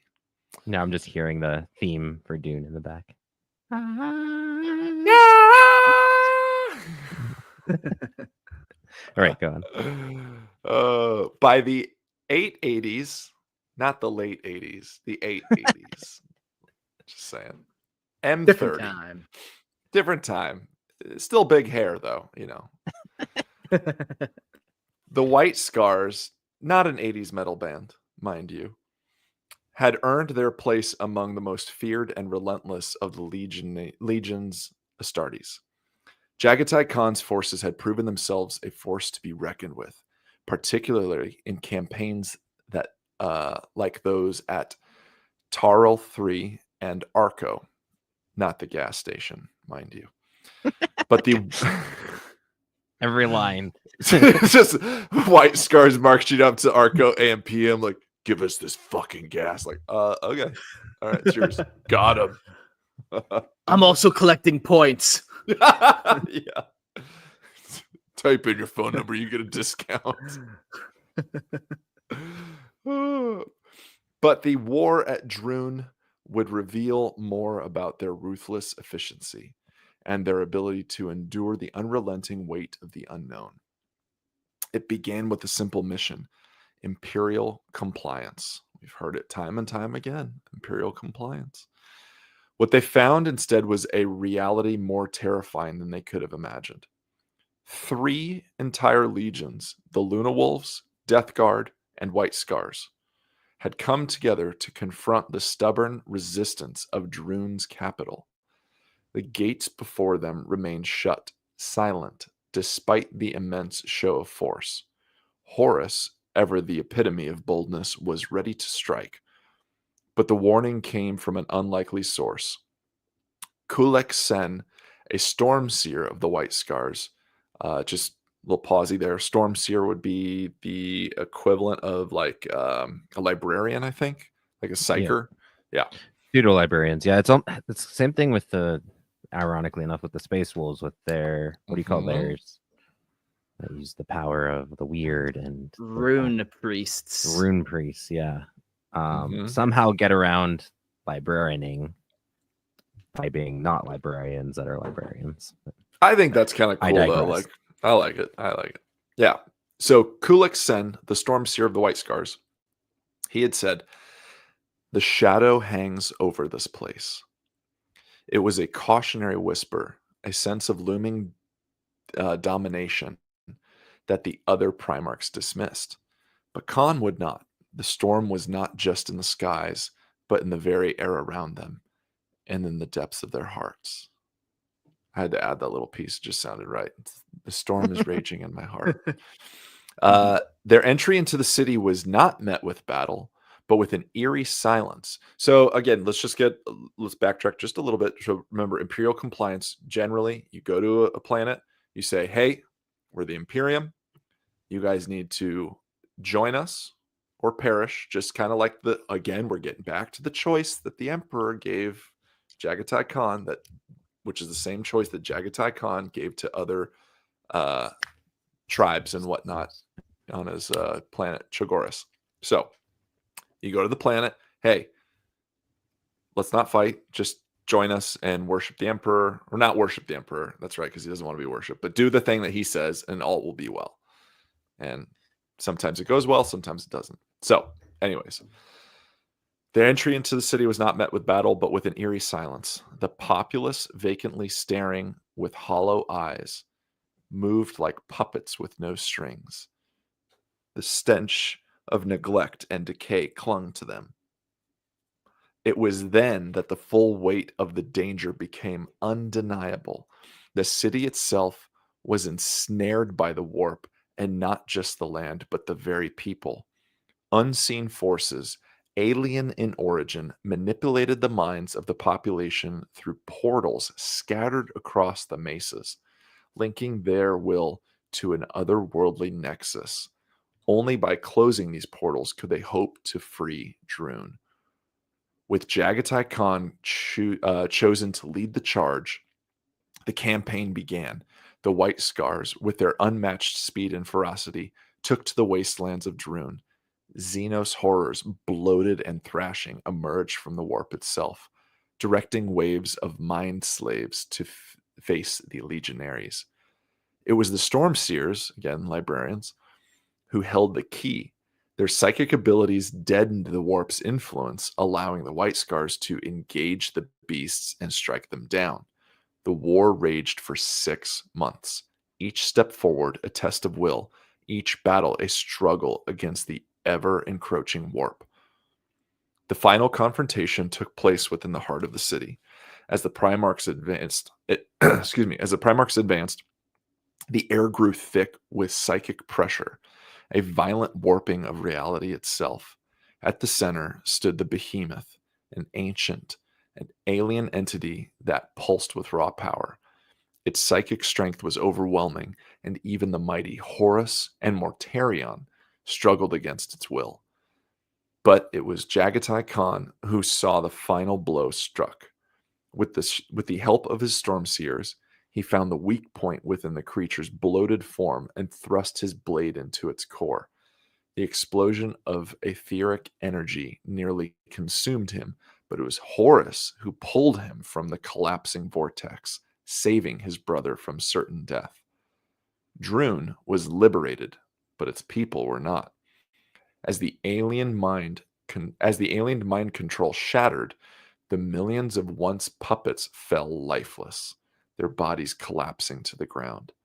The victory was bitter, a reminder of the true cost of the Great Crusade. The Imperium had been spared from the Xenos threat, but the price was high, and the White Scars returned to their ships. They left behind a world that would never again know what it was to be free. The shadow had been severed, but at what cost? The galaxy would continue to turn, and Jaghatai Khan would remain an enigma, relentless, swift, and unfathomable. Man, what a rad and sad image there. You go to this place, you're like, okay, we're going to get these guys under Imperial compliance. Let's do this. And you're like, what the fuck's wrong with them? Why aren't they doing anything? Why won't they reply? They're just staring at us. And then you realize, because they're under fucking mind control of this warp Xenos entity that then starts attacking you. And the people that you fought to, I'm going to really heavy air quotes, free. The people that you fought to free, right? Okay, free with compliance. Yeah. Are now casualties of war. Couldn't do shit. Yeah, they just collapse around you. Mhm. Yeah, the galaxy is a brutal place, The first creature they come out and fight, these orcs, it's like, yeah, you can get Xenos orcs, they're these savage creatures, but then the next thing they come up against is with this unimaginable alien horror from another dimension that you're fighting. It's, even at this point in the Great Crusade, not much is known about the warp. And you got Horus who's almost getting killed by this thing, and this shouldn't be happening in the Great Crusade at this point in time. This is a crazy battle all of a sudden. Yeah.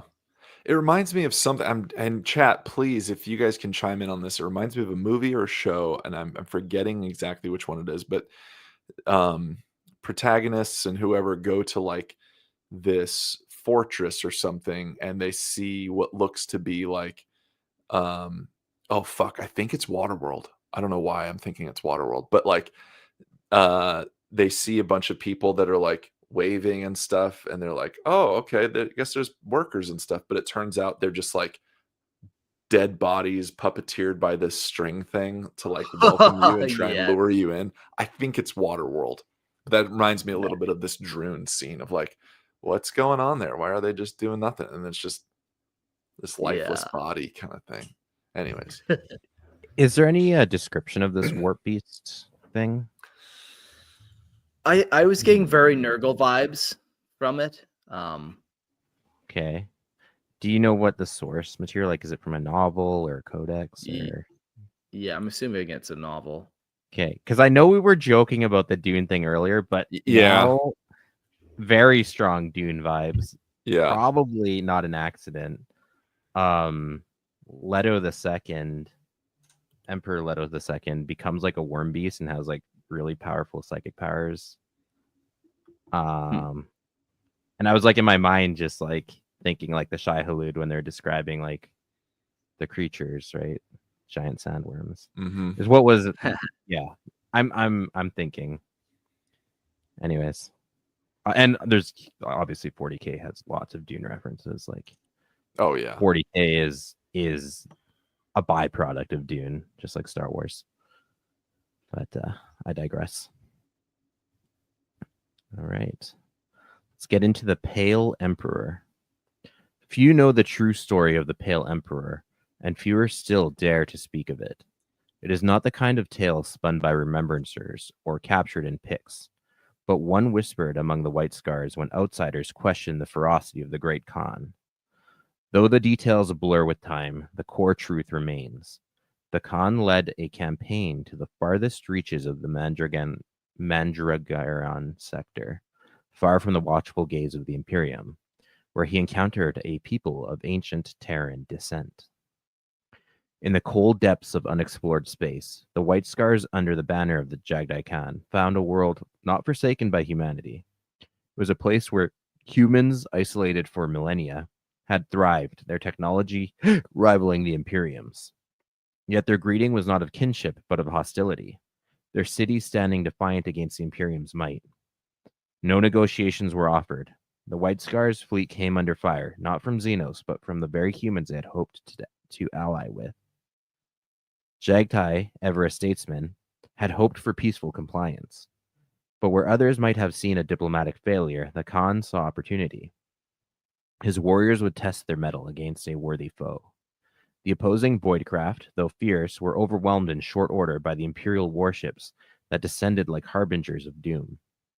The Khan, unwilling to waste time on prolonged conflict, allowed the remnants of the enemy fleet to flee in honor for a worthy adversary. The Khan's forces descended upon their enemy world, unleashing their fury upon a force of warriors clad in heavy ancient armor. These foes, slow and ponderous, proved no match for the White Scar's speed. The jet bikes of the Khan's vanguard danced through the enemy lines, exploiting every weak point with brutal precision. The battle was swift, violent, and decisive, the roar of the Khan's warriors echoing across the field like a storm. Yet, even in victory, the Khan showed restraint, choosing 3 warriors as emissaries to speak to the Pale Emperor, offering him a chance at compliance. The Pale Emperor's response was blood. The Khan's emissaries were slaughtered, their bodies returned in pieces. In a fury that crackled with quiet, controlled rage, the Khan unleashed hell. The city was reduced to ash, its people put to the sword. The White Scars advanced across the world, leaving nothing but ruins in their wake. The final confrontation came at the Pale Emperor's palace. There, surrounded by the carnage, Jaghatai Khan stood before the fallen ruler. With bloodied blade, he offered the Emperor one final chance to understand the cost of pride. His life spared, but left to rot as a reminder to all who would challenge the will of the Imperium. The White Scars tell this story as a testament to their strength and honor. But among the oldest of the Brotherhoods, another version circulates. In this telling, the Khan speaks not only of pride, but of the wound left unhealed in his own soul. He leaves the Pale Emperor not to die in battle, but to remember why some enemies must be destroyed, and why sometimes even the greatest warriors are forced to soil their blades. There's a Yeah, third like story where it's an album by Marilyn Manson. Just saying. The Pale Emperor. Some say, Yeah. some whisper that Jaghatai Khan wrote that album. Some do say that, yeah. Some say. And we have the proof to back it up. We just don't want to share it with you guys. Yeah. Yeah, it's a cool little story where this is taking us with the Pale Emperor. Just like all these end crusade bad guys, all these cool kingdoms that are left at the end of the crusade that they go in and just topple. But I like that, like, yeah, he has his emissary, sends them in, they get killed, and then he's like, okay, there's no quarter given now. Like, it takes us back to that first quote where he's like, I'm gonna destroy everything now. Very cool. Yeah, and again, this is directly lifted from another story of Genghis Khan, where he sent emissaries, they were killed, and then like he just again same kind of deal. Just annihilates the empire. If it works, it works. Yeah. I mean, don't mess with a good thing, you know? Is this the same? I feel like in one of the first few Horus Heresy novels, they go to a planet that they're trying to do the classic Imperial compliance on, and there's like an emperor there. I'm sure there's many emperors, you know, in quotes, but I don't think this is the same one where they're like, this is the whatever ever emperor. It could you guys know be, what but I'm talking about? really, yeah, no, I know exactly where they teleport in, and it's like, I was there that Horus slew the emperor, and you're like, holy fuck, we're getting into this book right off the top, and then you find out it's just a little teaser of a mini emperor. Yeah, I think I so. I think that, yeah, okay. I'm sure I don't everybody's think like, it was well, the I'm Bale the guy. emperor, yeah, of my planet. Yeah. Yeah, okay. Yeah. I'm sure it's a common title. Yeah. Yeah, cool. The next little bit we'll talk about is his relationship with the other legions. The Khan's relationships with his brothers were forged in the crucible of war, tempered by the relentless pursuit of the understanding and shared ideals. With Horus, the bond ran deep. The two Primarchs united in the mastery of rapid assault and battlefield command. Horus, the revered leader of the Luna Wolves, and the Khan found common ground in the strategic brilliance, and perhaps more so in the unsaid understanding between them. The kind only shared by warriors of a like mind, a bond forged from the fires of mutual respect and combat. Their camaraderie was a silent testament to their unshakable resolve. In Magnus the Red, the Khan found a similar brotherhood, a quiet connection based on their shared position as outsiders among their peers. Both were intellectuals at heart, seeking not only the art of war, but the subtleties of the universe. Their legions distinct and in many ways misunderstood. The White Scars, the Khan's legion, were often seconded to fight alongside the Luna Wolves, their brotherhoods interwoven in the dance of war. The legion's tactics were fluid, a striking mix of Luna Wolves' consolidation of power and the White Scars' innate swiftness. But it was a blend not all could comprehend. The Chogarians, with their unyielding spirit and fluidity, often found the rigid military hierarchy of their counterparts stifling, though it proved effective. When paired with the Thousand Sons, there was an unspoken respect, a shared sense of isolation from the rest of the Imperium. The two legions, though worlds apart from their methods, found an uncommon kinship in their detachment. Knowledge and understanding were their true pursuits, not the bloodshed their brothers often reveled in. In contrast, the White Scars' relationship with some of the other legions were filled with scorn and suspicion. With Mortarian's Death Guard, there was no common ground, the Primarch's stark differences in personality and approach to warfare fueling the animosity between them. And with the Space Wolves, the disdain ran just as deep. The Luna Wolves, for all their faults, had never been lumped in with savages, but the White Scars were forever seen through the lens of their tribal markings and battle scars. This comparison to Layman Ross' feral warriors stung, an insult that the Khan and his legion could never quite shake off. They were not executioners nor berserkers. They were warriors of precision, speed, and purpose, forces misunderstood by many, and yet proud in their isolation. The White Scars were never those who demanded respect, nor did they seek understanding from outsiders. To them, the pity of the others was irrelevant.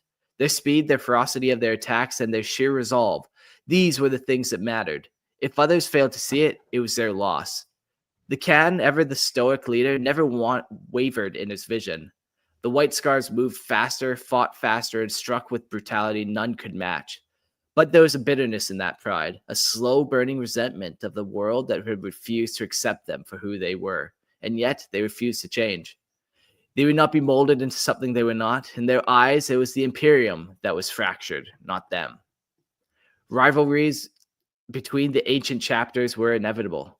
The White Scars and the Raven Guard, two legions born of similar ideals, had long harbored an unspoken mistrust. Though their causes were often unclear, the battle they fought together were enough to fuel decades of there's that word again, aminosity. The assault of We'll go with the high, yeah. The assault on Animosity. Hive. Animosity. Animosity. The Animaniacs. The Hive assault Lin Mai and the last march of the Sapphire Worlds, each conflict left its mark, deepening the rift between the two. But the most acrimonious of all was Operation Kronos, where the Raven Guard chaplain fell to the enslavers, and the nearby White Scars force could have intervened, yet did not. The wound was deep and the distrust had festered for centuries. Even as millennia passed, the hatred between the two legions remained, unyielding, a shadow that would never fade. The White Scars, relentless in the pursuit of their vision, remained ever swift, enigmatic, and merciless. Yeah, it's kind of interesting. You know, they definitely value their planet first and foremost, and like where they came from, who they were. Like that's what they're all about. That's what they care about for sure. Mm-hmm. And I think always it's interesting. Go for it, Christian. There, go for it. It's always interesting when you see rivalries. Usually it's like pretty black and white, like, oh, the Imperial Fists and the Iron Warriors. Like, obviously they're going to end up on the opposite sides of the conflict. They already had a rivalry brewing, right? But it's always interesting when you see two factions on the same side having like tension or rivalry. So that's kind of cool. Mm-hmm. Yeah, conflict is good. Conflict breeds fun characters. It's funny too because I wasn't sure if we mentioned it when we started recording or if it was just before when Mark, you and I were chatting, but like I compared White Scars to Raven Guard as well. Like they're both a kind of niche army that gets very little love from GW in the sense of like models and stuff, but like just enough to exist. And like, yeah, like Logan's a Raven Guard player, but he's like the only one I know. He's the only guy I've ever known to play Raven Guard. And I think I've seen one dude play White Scars like years and years ago. They're just these kind of like niche. Yeah, he was legend in history and whatnot. Move too but quick. It's funny that like you put the two kind of niche, like not big enough armies against each other in the rivalry like area in the Imperium. You know, I don't know. Just kind of they're both two smaller guys. Yeah, they're both the bastard stepchildren of GW, and they're fighting for daddy's attention. No, God. Please make models for us. And they should. They should. I agree. Mm-hmm. Well, let's get into Ulanor. A storm on the horizon, an unpredictable force of nature that strikes without warning. This is the White Scars Legion, a sudden eruption of speed and violence, a relentless force that tore through the fabric of battle with ferocious precision. These warriors, like Jaghatai Khan, moved with an intuitive understanding of war's ebb and flow, each strike driven by an unspoken rhythm, a pulse that only they can feel. Ooh, I'm getting a little bit of an Emperor's Children vibe, a little bit of Slaneshi thing going. I know that's not true, but just a little bit. Mm-hmm, mm-hmm. Anytime anything's pulsing, I get worried. Rhythm and pulse, and you're like, Slanesh is near. Yeah. Like Sting, you know, an orchestra around. When you start pulsating, you know, Slanesh is close. Oh my. Which part of me is glowing like Sting? Pulsating, I said. Sorry, pulsate. Maybe glowing too. I don't know. Hard to say. Beneath the frenzy of their charges lay a silence, a wisdom that few ever glimpsed, a knowledge not of strategy, but of something far deeper. Their presence was like a bolt of lightning. Little bit of a hint there. In clear skies, little foreshadowing. Sharp, unexpected, and deadly. In the heat of battle, the White Scars became one with the chaos, flowing through it like a river cutting through rock. And again, not actually chaos as we know it, just like the anarchy of war. They struck where their enemies were weakest, where their blades would be least expected and always left only cold corpses in their wake. Their swiftness was their weapon, and in the moments before the clash, they were like shadows, unseen until it was too late. Their strikes were not mere combat. They were the art of sudden, ruthless annihilation. The White Scars thrived where others faltered, relentless in their pursuit of victory, carrying with them the unyielding winds of destruction. Whew, man, guys, get out and play some White Scars, man. Come on, get some bikes going. Whew. They were the vanguard of the Great Crusade, the harbingers of its might. Ahead of the main armies, they scoured the battlefield, thinning the ranks of the weak and drawing the ire of the strong. Where others might falter, the White Scars pressed on, ensuring that no victory would come easy for their foes. Their role was not just to fight, but to carve a path for the Imperium's unstoppable advance, ensuring the way was clear for the legions that followed, leaving only the broken and the fallen in their wake.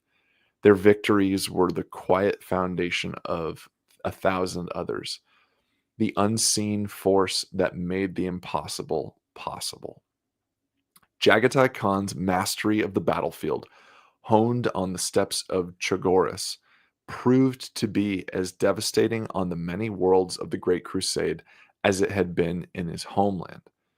His tactics, swift, direct, and overwhelming, became the hallmark of the White Scars' assault. They were at the forefront of the bloodiest campaign of the era, their name whispered with both fear and respect in the same breath. The Khan, always at the center, led with the same fierce drive, his legion a reflection of his own indomitable will. The Ulanor Crusade stands as the greatest testament to the might of the White Scars and their unyielding partnership with the Luna Wolves. The Orc Empire, led by Urlak Uruk, was shattered beneath the combined might of the Imperium's finest. In the aftermath of the victory, the Khan stood at the side of Horus Lupercal, watching as his brother ascended to the title of War Master. Their bond, forged in battle, had always been unspoken yet undeniable. Horus, the greatest of the Emperor's sons, was the only one with whom Jaghatai had shared more than just the blood of war. The triumph of Ulanor marked not only a victory, but a moment of shifting tides, as the Imperium's course set once again, this time with Horus at its helm, and not the Emperor. The Great Crusade continued, but now it was a relentless war led by a war master, and the White Scars would continue to carve their path ahead. Badasses. Just fucking badasses. Yep. Yeah, I kind of just want to kill all the aliens in the galaxy and take it over and build a cool empire. But Yeah, it's unfortunately, I'm only human. It feels like they're kind of the just point in a direction and send them there, and then you're good. Like, you don't have to do much. Just say go, and then boom, they're off. Yeah. Yeah, and especially at this point of the crusade, it's just like, everything's just go, go, go. If something comes up, there's probably a force that can take it, and these guys are gonna go rush and get to it first. Mm-hmm. The relationship with the Luna Wolves is super cool too. Horus kind of takes on a couple of these legions and befriends a couple of them, and it plays on later of why we don't know where they are gonna land in the heresy, the Khan and his men. Like, does he fall in the same kind of path as all the other guys who kind of befriend Horus, or not? Time will tell. Yes. All right. Let's take the next step in the path to damnation, the Council of Nicaea. The Council of Nicaea was a battleground of ideals, where the future of psychic power in the Imperium was at stake. Yet Jaghatai Khan, the swift and resolute of the White Scars, was not present. Called away on a campaign against the remnants of the Orc Empire in the Chondak system, he would never take part in the fateful deliberation that would shape the Imperium's destiny. The Khan had always been a pragmatist, seeing the realities of a war without the illusion of grandeur. His absence from the council was not merely circumstantial, it was deliberate. Magnus, the Crimson King, advocated for the unrestrained power of Psykers, presenting himself as a visionary, a prophet of untapped potential. But the Khan, ever vigilant, understood the perilous nature of the warp. On Chogoris, the power of the Psyker had been tempered by ancient wisdom, a knowledge passed down through generations of storm seers who walked the path of heaven. To unleash such raw potential without constraint was a path to madness, and one the Khan would never support. His people knew the cost of corruption intimately, a price paid by the few who reached too far into the warp and were consumed by it. Oh shit. Sorry, I clicked and it scrolled. In the heart of the council, a third voice emerged. Jaghatai Yasuge, a storm seer from the White Scars, proposing a middle ground. Psychic power could be wielded, but with discipline, rigor, and respect. The Khan's influence was evident in Yasuge's words. Calm, controlled, a weapon to be used with caution, not recklessness. Yet the Emperor's anger, stoked by Magnus's reckless advocacy for sorcery, drowned out the argument. The decision was made. The Librarius would be shut down, and the Psykers of the legions would be suppressed. The Khan's vision, one of balance and restraint, was rejected in favor of the purging fire that would forever alter the course of the Astartes. Yeah, so it's interesting that Jaghatai was sort of on Magnus's side, like, no, this is a crazy weapon we can use, like we should take utility in it, but no. Yeah. It Magnus like was too reckless. Yeah, but it goes back to, the Khan being that intellectual, like that's kind of the rope he wanted on that. Yeah. Instead of just blanket bans, he's like, no, let's use a little bit of discretion. But that's not how the Imperium likes to do things. And it rounds him out as a character again, kind of, because we always seem to paint him in this like ruthless killer, like go out, point, and kill it, and all that stuff. But he is pragmatic, like we've been saying. Liar said it in the chat, says it here. Like, he's a smart dude. He is a smart dude, and in this case, he's the balance. It's interesting, like that Jaghatai Khan, who's known for just like this fast, ruthless, tactics. He's the one that's kind of going, well, this could be useful, but let's just think about this a little bit, Yeah. I like it. Yeah. Let's stop and think, coming from the guy that's just go, go, go. Yeah. Sometimes he enjoys a good rest. Yeah. He's just go, go, go, and he needs to have a little me time. You know what I mean? Yeah. Jaghatai Khan, ever the silent observer, felt the weight of this decision. The Council of Nicaea should have never been left to Magnus. The Khan, a warrior Primarch, was the one who could have stood alongside Sanguinius and Magnus to argue for the tempering of psychic powers. His absence was not a mere coincidence. It was a quiet rebellion against the Emperor's refusal to acknowledge the complexities of the warp. The Imperium, steadfast in its denial, sought to control the future by suppressing knowledge. Yet the Khan saw the truth. The warp was an ever-present force, and to ignore it was to court disaster. See, there you go again. Like, he's being very clever about this. He sees how things are playing out. Like, as much as the Emperor is going to try, suppressing this is probably not going to be a good thing. Yeah. People are going to know about it. As the White Scars returned to their relentless pursuit of the Great Crusade, the Khan's mind remained fixed on the choice made at Nicaea. The hunt for the Greenskins in Chondax was no mere task. It was a test. The Khan had never balked at such challenges. He led his warriors across the battlefield, not for glory, but for the thrill of the chase. In the endless sweep of war, he understood that his true battle was not one of doctrine, but of survival. And in the hunt for the orcs and the endless churn of battle, Jaghatai Khan knew one thing above all. He would always be the hunter, relentless, no matter the course the Imperium chose. Sometimes life is that simple. You just need to be on a motorcycle slaughtering Xenos.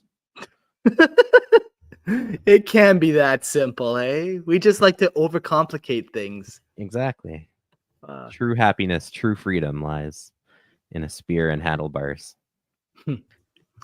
Yeah, the Council of Nicaea, hey, what a cool kind of place where it's just like, the Emperor has been trying so hard to just hide the warp from everyone, but you just can't hide something like that. And now Mm, people on the higher up are starting to have some questions, and the Emperor takes that hard nose approach again, and it's like, no, we're not doing this. No warp shenanigans.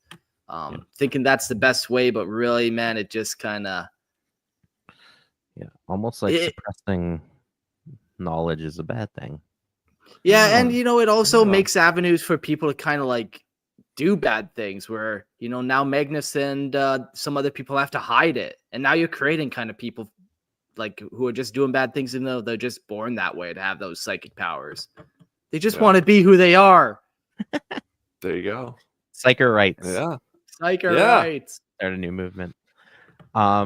The other interesting thing too is, like, again, in the relationship of Jaghatai Khan, you're like, okay, well, what's, if he's this deep thinker and an intellectual, of course he'd get along with Magnus, but no, he seems to resent that Magnus is like so crazy with his pursuit of knowledge. He sees the dangers, like Jaghatai Khan sees the dangers in the warp, and he's like, dude, you're like also insane in the other direction. Like, he wants like a middle road, but then you have these extremes at Nicaea of like either we ban everything or Magnus is advocating for like no holds barred. Let's just go deep into this.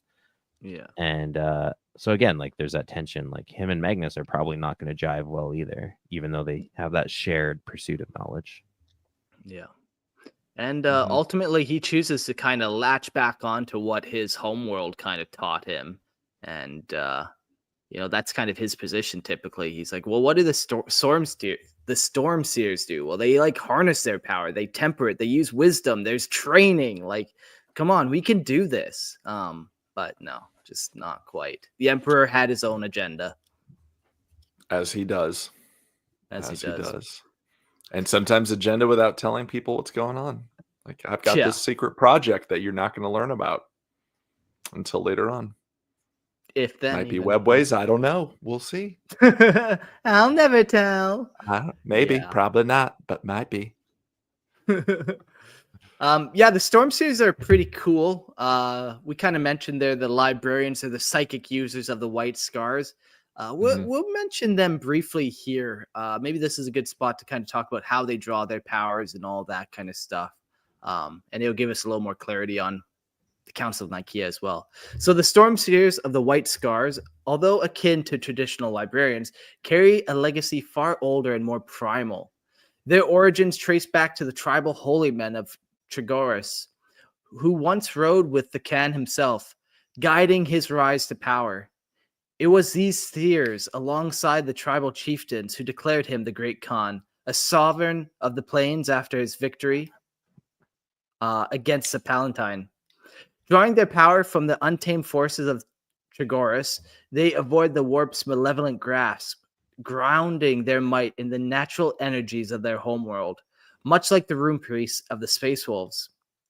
For a decade, the Storm Seers returned to their roots, observing the warriors of their world, selecting the worthy to join the White Scars as Space Marines.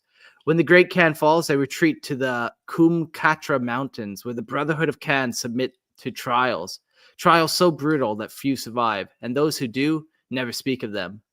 The method remains a mystery, but it is known that the Storm Seers hold the power to shape the future of the White Scars in their hand. Beyond their role as seers, the Storm Seers are the keepers of the White Scar's sacred tenets.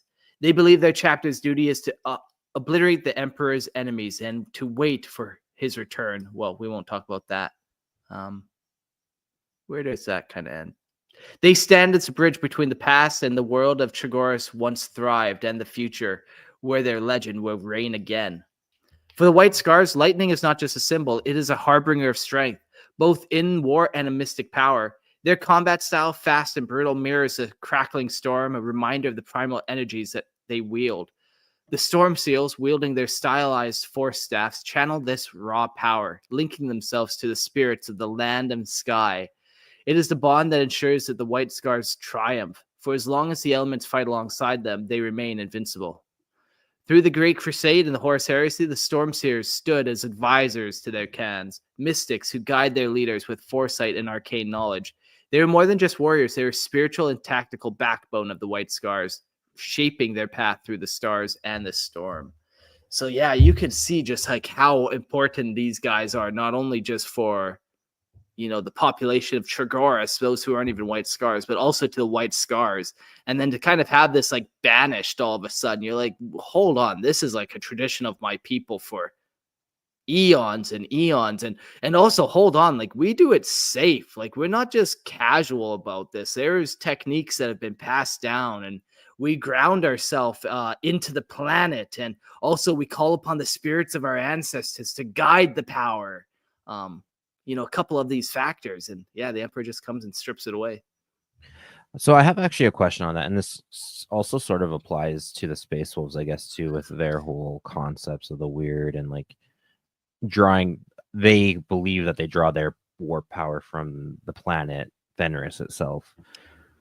Do you think these traditions are true and real and have an effect? Like, we kind of have a pseudo understanding of how the warp works. Can your ancestors influence things or protect you, or is it your belief in whatever system that actually protects you potentially? Yeah, like you know, all the rituals and stuff that they do, are those just like mind emptying kind of rituals where they don't actually purify your mind? It just kind of like you get in the focus of it, so then you're less corruptible, you're more able to do a psychic power, whatever. Yeah.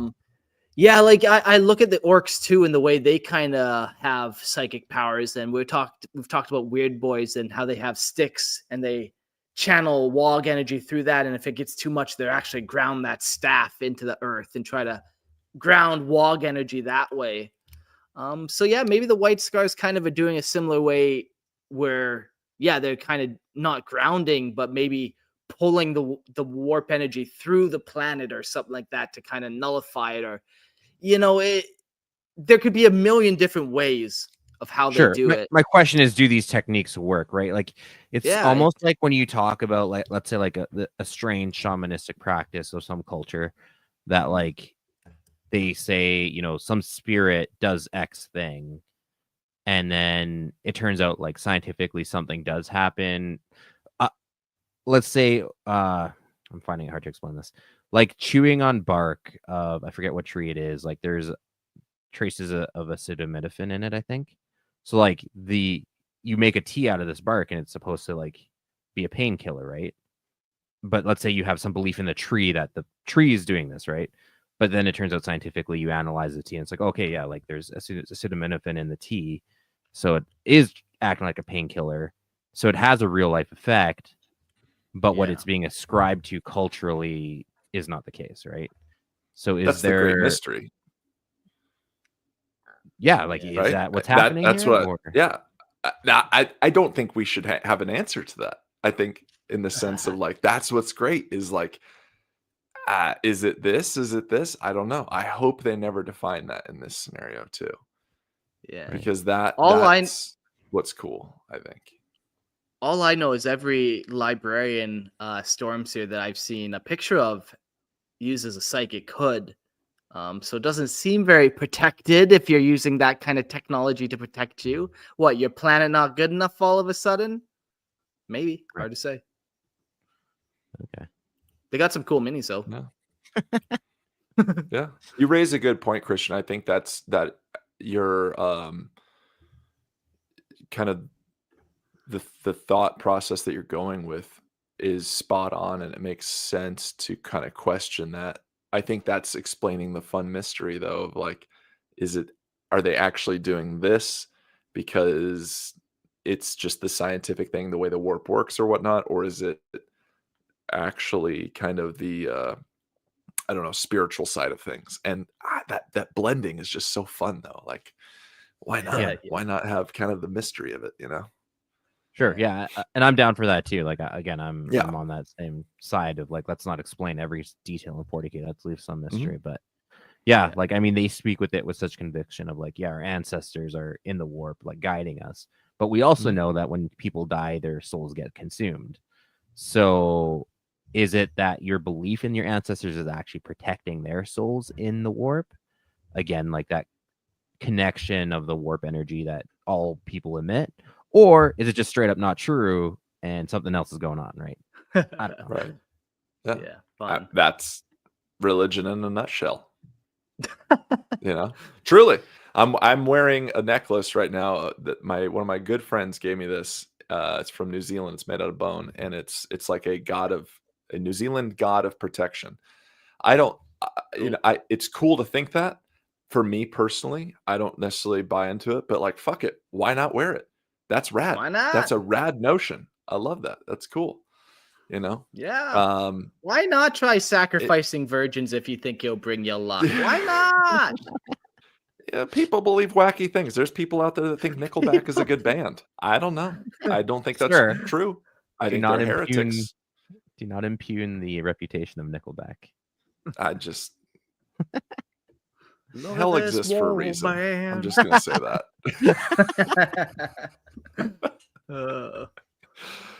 Oh man. Wait. Like, is Nickelback going to hell, or is it like the place And for their Nickelback followers, sound? yes. Yeah. Or starting a new religion.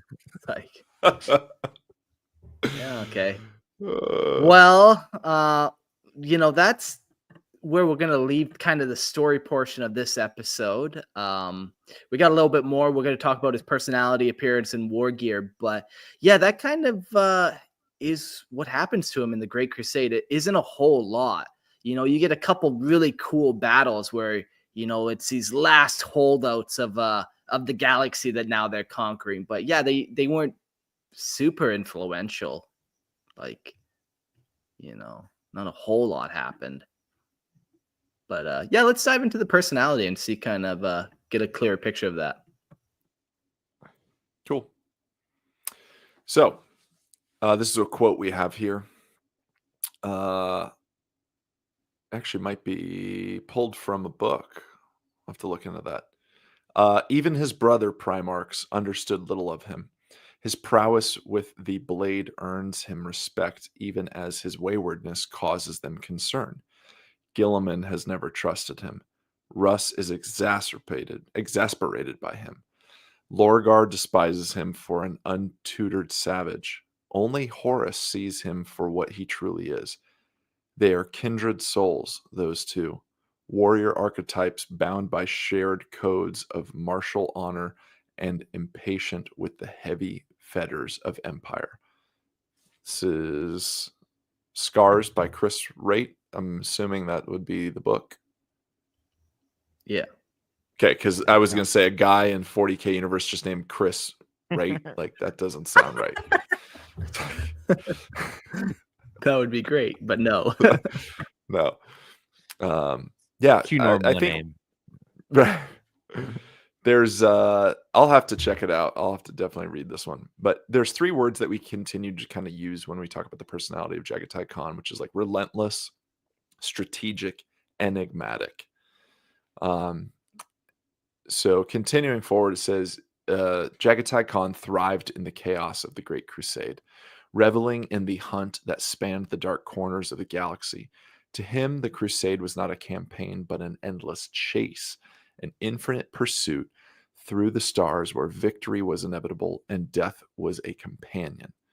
He tore through battle after battle, laughing as he killed, never slowing, never faltering. Yet beneath his ferocity, the Khan was a creature of discipline, seeking perfection in every task. A little more Slanesh vibe there. I wonder if Slanesh was like, we're going to get this guy. We're going to get this fucker. We're going to get him. I could also see Whoa. Korn wanting him too. Just for with like his sure. whole like, I'm gonna burn this village to the ground and mount the heads on spikes. And Korn's like, yes, do it for That's me my too. guy. Kids. Yeah. Yeah. The honor vibe. The more I read of this, the more I'm like, man, they probably wanted him bad.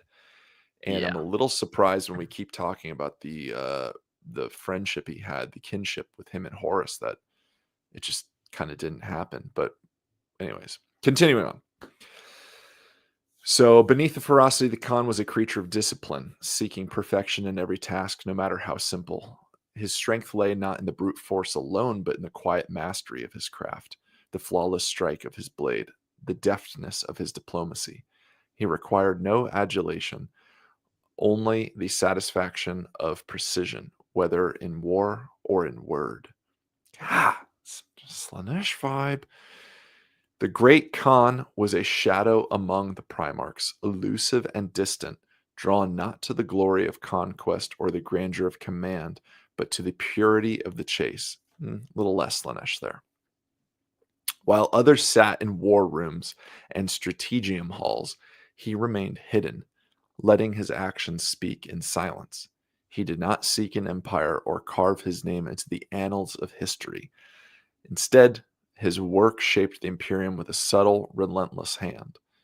When the flames of civil war ignited and Horus's treachery tore the Imperium asunder, few looked to Jaghatai Khan. His loyalty was taken for granted by those who assumed they knew him, and demanded by those who had once fought by his side. The Khan's allegiance was never in question, though none foresaw the most decisive moment when his choices would alter the galaxy's fate. In the end, when the Khan made his decision, when the White Scars chose their path, it shook the foundations of the Imperium. With swift resolve, his actions preserved the Imperium. His actions preserved the Emperor's dream, holding back the ruin that threatened to engulf humanity. The Khan, the elusive master of the hunt, had once again chosen the way that would save them all, not through grand speeches or decisive battles, but with the quiet, unyielding certainty of his relentless pursuit. Yeah. Which was unity, man. Like he Yep. just wants the galaxy united, and he probably is bummed out a little bit that he's not at the head of this unification, but at least he's still there. And maybe he's okay with kind of being that back end guy, for the most part. Like it's not like he wanted those parades and all that kind of stuff. Like he said, it's not like he was Porterabo. He's like, why don't I just get acknowledged? He's there to do his job, Yeah, even on Chogoris, he's not seeking glory, he's seeking unity. It's for a greater purpose. And I think you're right, Mark. Like after reading this, I was like, it still doesn't give much of like why he would just stick with it. But I think you're right. It's for, I was just going to say the greater good, but I didn't want to speak Tao there. So I think you're right. It is the unity. And it's this and fun loyalty. thing that happens too. Like you get these demigods who are unstoppable, and basically he has to make the choice. He knows the galaxy has choices, and they'd have different outcomes, and he has to make the right one. Otherwise, a horrible fate meets him. And like I kind of said earlier in the episode, he kind of understands what the galaxy is. It's like it's a violent place. It's gonna come after you if you're not strong enough. It's gonna crush you. There's all these forces that are going to try to make you do things, and sometimes you just don't have a choice in the matter. Mm-hmm. Even if you're a demigod. Yeah. Yeah, it's that pragmatism that you're talking about again, right? Like you can wish the galaxy was a certain way, or if it was different, or have like higher aspirations, but like he recognizes it for what it is, and then he works within the bounds of reality, right? Yeah. This is the next step. This is the side I have to choose for, like Court said, for the greater good. I will strike again. I'm trying to think of a way we could word that instead of like it's the better wellness. Trademark that quickly. Is the worst greatest bad that on a name that t-shirt. you've ever the come better up with. wellness. Better wellness. All right, let's talk about his appearance. Jaghatai Khan was a towering figure, his physique sculpted by both genetics and the crucible of endless war. His features were sharp and commanding, high cheekbones, a strong jaw, and piercing eyes that gleamed with the untamed fire of the steppe. His long dark hair flowed like a mane, often braided in the style of his people, while his skin, bronzed by Chogoris' harsh elements, bore the faint scars of countless battles. Draped in the wildfire panoply, his artificer armor shimmered with the ivory and crimson, adorned with the swirling motifs of storms and galloping beasts, each stroke a testament to speed and ferocity. Every movement of the Khan was fluid, effortless, as if the wind itself carried him, and when he rode to battle astride his Sojutsu pattern void bike, he was less a man and more a force of nature. Thunder and lightning given form. Yeah, cool. His- Yeah, you kind of go back to why is he Asian, but ultimately it doesn't matter, but it will still haunt me at night. He again, like if you look at the official art, I don't think it's super clear. They kind of like sometimes he is and sometimes he's not. Which again, like it's not strictly Mongolian. Like there are other influences too. Sure. In his style. One interesting note though about his official model, which I believe I'm looking at. I hope that's his official model. Otherwise, what I'm about to say is totally wrong. He seems to have a lion as a prominent symbol on his chest, which is kind of strange. I'm not sure. Like lion, it makes sense for Lionel Johnson or for Dark Angels, but Sure. it seems like an odd icon for the Khan. Yeah. Oh, is this the Horus Heresy model? Yeah. Yeah, I see what you're talking about. Yeah, he's got the big gold lion emblem, like very prominent on his chest. Yeah. If anyone in the chat knows what that's about, maybe it's mentioned somewhere. But yeah, it's funny. I remember like when the Horus Heresy novels were first being published, and like Forge World hadn't released images. Like even the Primarchs themselves, like what they looked like wasn't super clear. We had a handful of images from like some Primarchs, like Angron, Demon Angron was depicted, I believe, in a white dwarf officially a while ago. So like there were a handful that you knew what they looked like or had ideas of what they could look like, but others weren't ever like really set in stone. Jaghatai Khan was one of those ones with really old who's that big GW artist? Like classic GW. John Blanche? Yeah. I believe it's a Blanche piece. Like it's on that same kind of paper and style. There was a picture of Jaghatai in that. And other than that, though, like again, you don't really have that art style is also very kind of hard to read. But sure, his image has existed for a while. I see the one you're talking about, the John Blanche one. Yeah, and he's got like an actual bow and arrows on his hip, and that prominent top knot is very signature of the White Scars generally, but specifically Jaghatai Khan. Horus and his legion, well, not Horus himself, he's bald, but his legion also seemed to favor the top knot as well. But yeah, just trying to give a fuller, well-rounded picture as best as we can do via audio. If not, if you want to see him, subscribe to the video podcast. He's cool. That's some cool artwork. I remember a time when you had to kind of what? Go ahead. No, you go. I was just going to mention, I remember a time where you had to kind of like imagine what these Primarchs might look like because there was no official depictions. Yeah. For some of them. Yeah. Another way to describe the way he looks is with his war gear. So I could read that off. He has the wildfire panoply, a masterpiece of both form and function. The Kagan's artificial armor is a flawless fusion of elegance and indomitable protection. Sculpted for speed, it mirrors the Khan's ruthless style of warfare, designed with systems that enhance his legendary reflexes to near unhuman degree. Every movement, every strike is calculated to perfection, wrapped in the unyielding shell of his personal battle plate.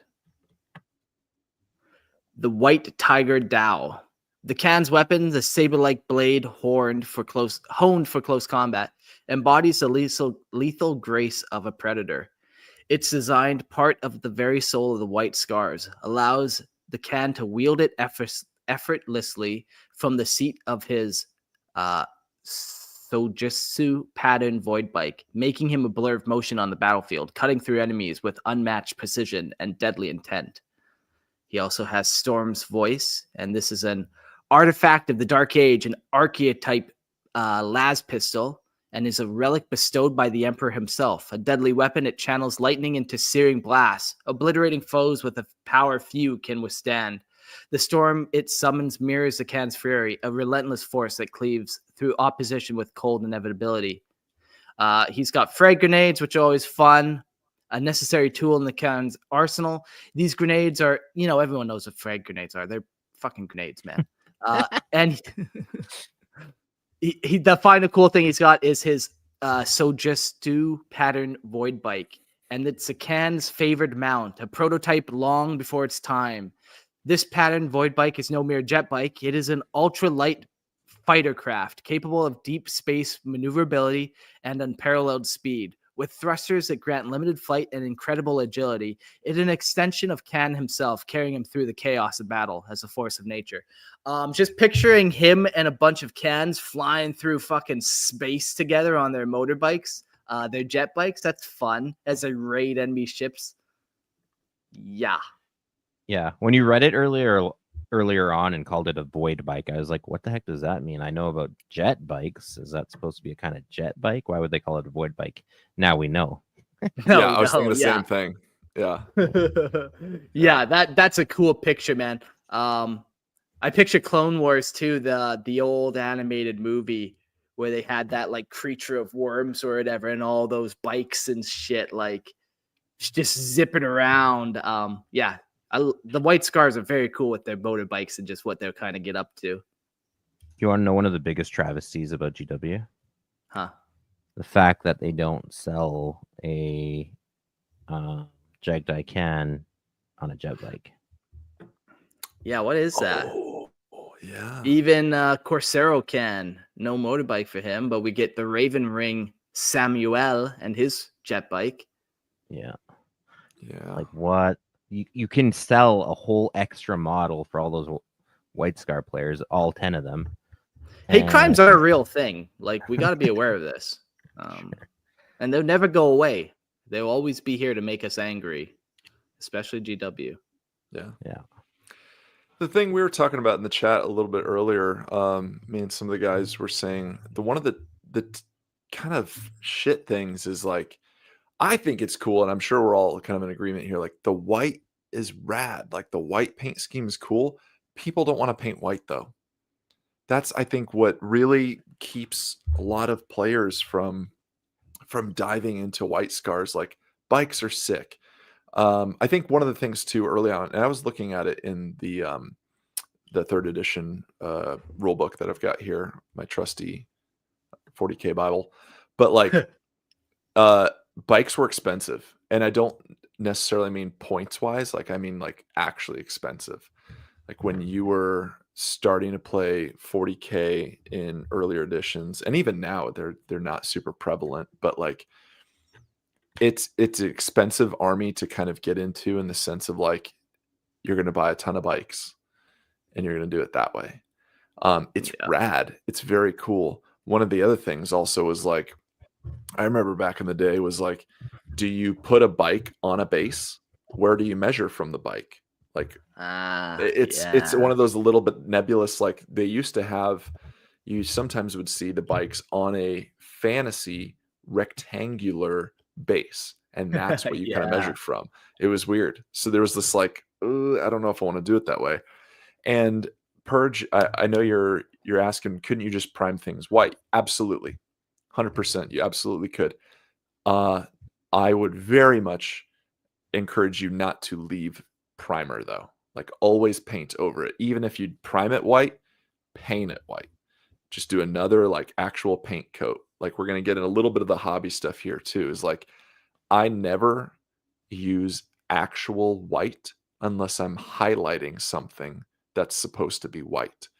Like I use Monument Hobbies Pro Acryl Bold Titanium White. It's greatest white paint I've ever used in my life. Amazing. You could cover black with it. It's so good. You could prime black and cover with it. I never use it as a base because you can never go whiter from there. It's like the classic Spinal Tap, like 11. Well, this one goes to 11. If you need just, you're all the way up, all the way up, all the way up, all the way up. Where do you go from here? 11. Exactly. Yeah. It's that, like, when you paint white, you do off white and then highlight with actual white. So Yeah. there we go. I know there's a rant 100%. on the hobby side, but yeah. No, 100% echo what you're saying, man. My Space Marines aren't all white, but they feature some white parts. And I paint clone troopers for Star Wars Legion, which are obviously white. And I always paint off white. Because with the paints I use, you just get better coverage with the off white. And then B, like you said, you can highlight that off white. The other risk with priming with white is that if you do things like washes, or if you do other techniques where you might accidentally get paint spilled over onto a white section, it is a pain to fix. Oh my gosh. Yeah. So, I used to often. Oh, sorry. Go ahead, Mark. Yeah, I've been chatting a lot. Go for it.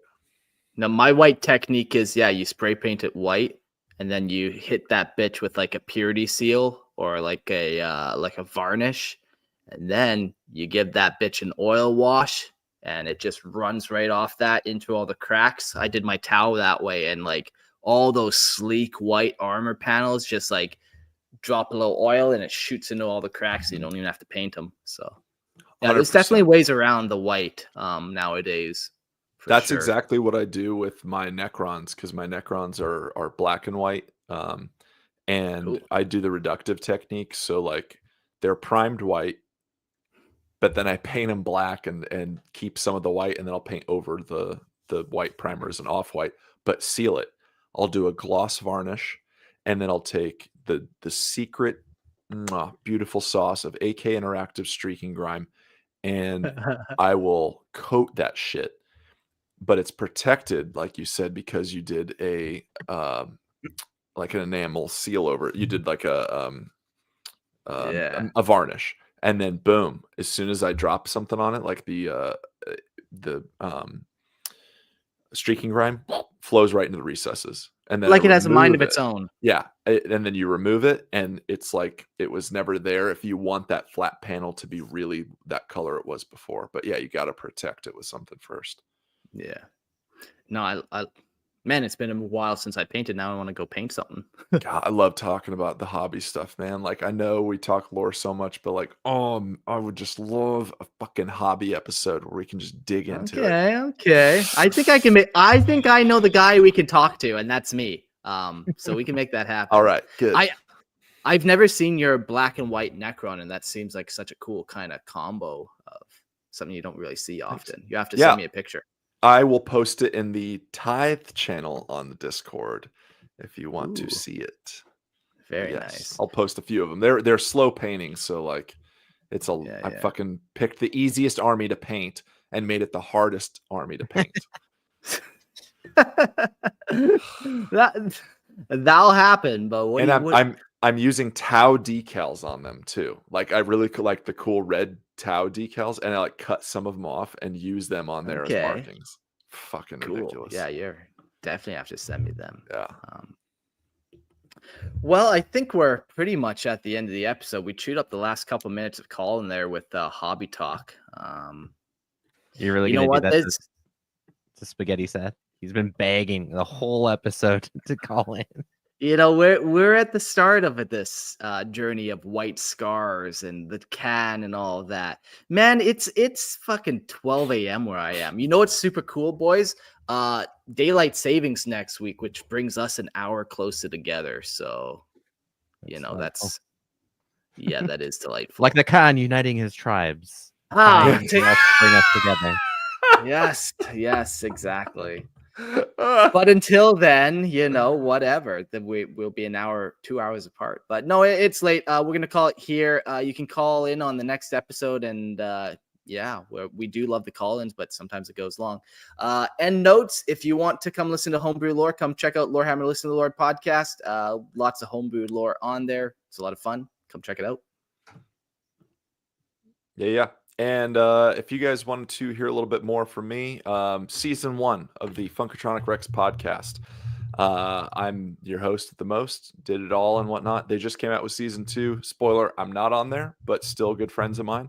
So please check it out, the Funkatronic Rex podcast. Yeah. And if you are also looking to tickle your ears with more podcasting love, check out the Pokélore podcast, where we do a deep dive into Pokemon. And by we, I mean myself and another co-host of mine. That's a newer project, still experimental. We'll see where it goes.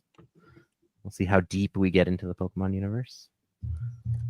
Yeah, nice. Well, I'm going to town tomorrow, and I have an episode of Pokélore downloaded, so Excellent. be prepared for some critiques, we'll put it that way. I look forward to it. All right, everyone. Well, it was fun. We'll see you guys tomorrow at around 7:30 EST, CST, whatever. It's in the chat. We'll see you all later. Adios.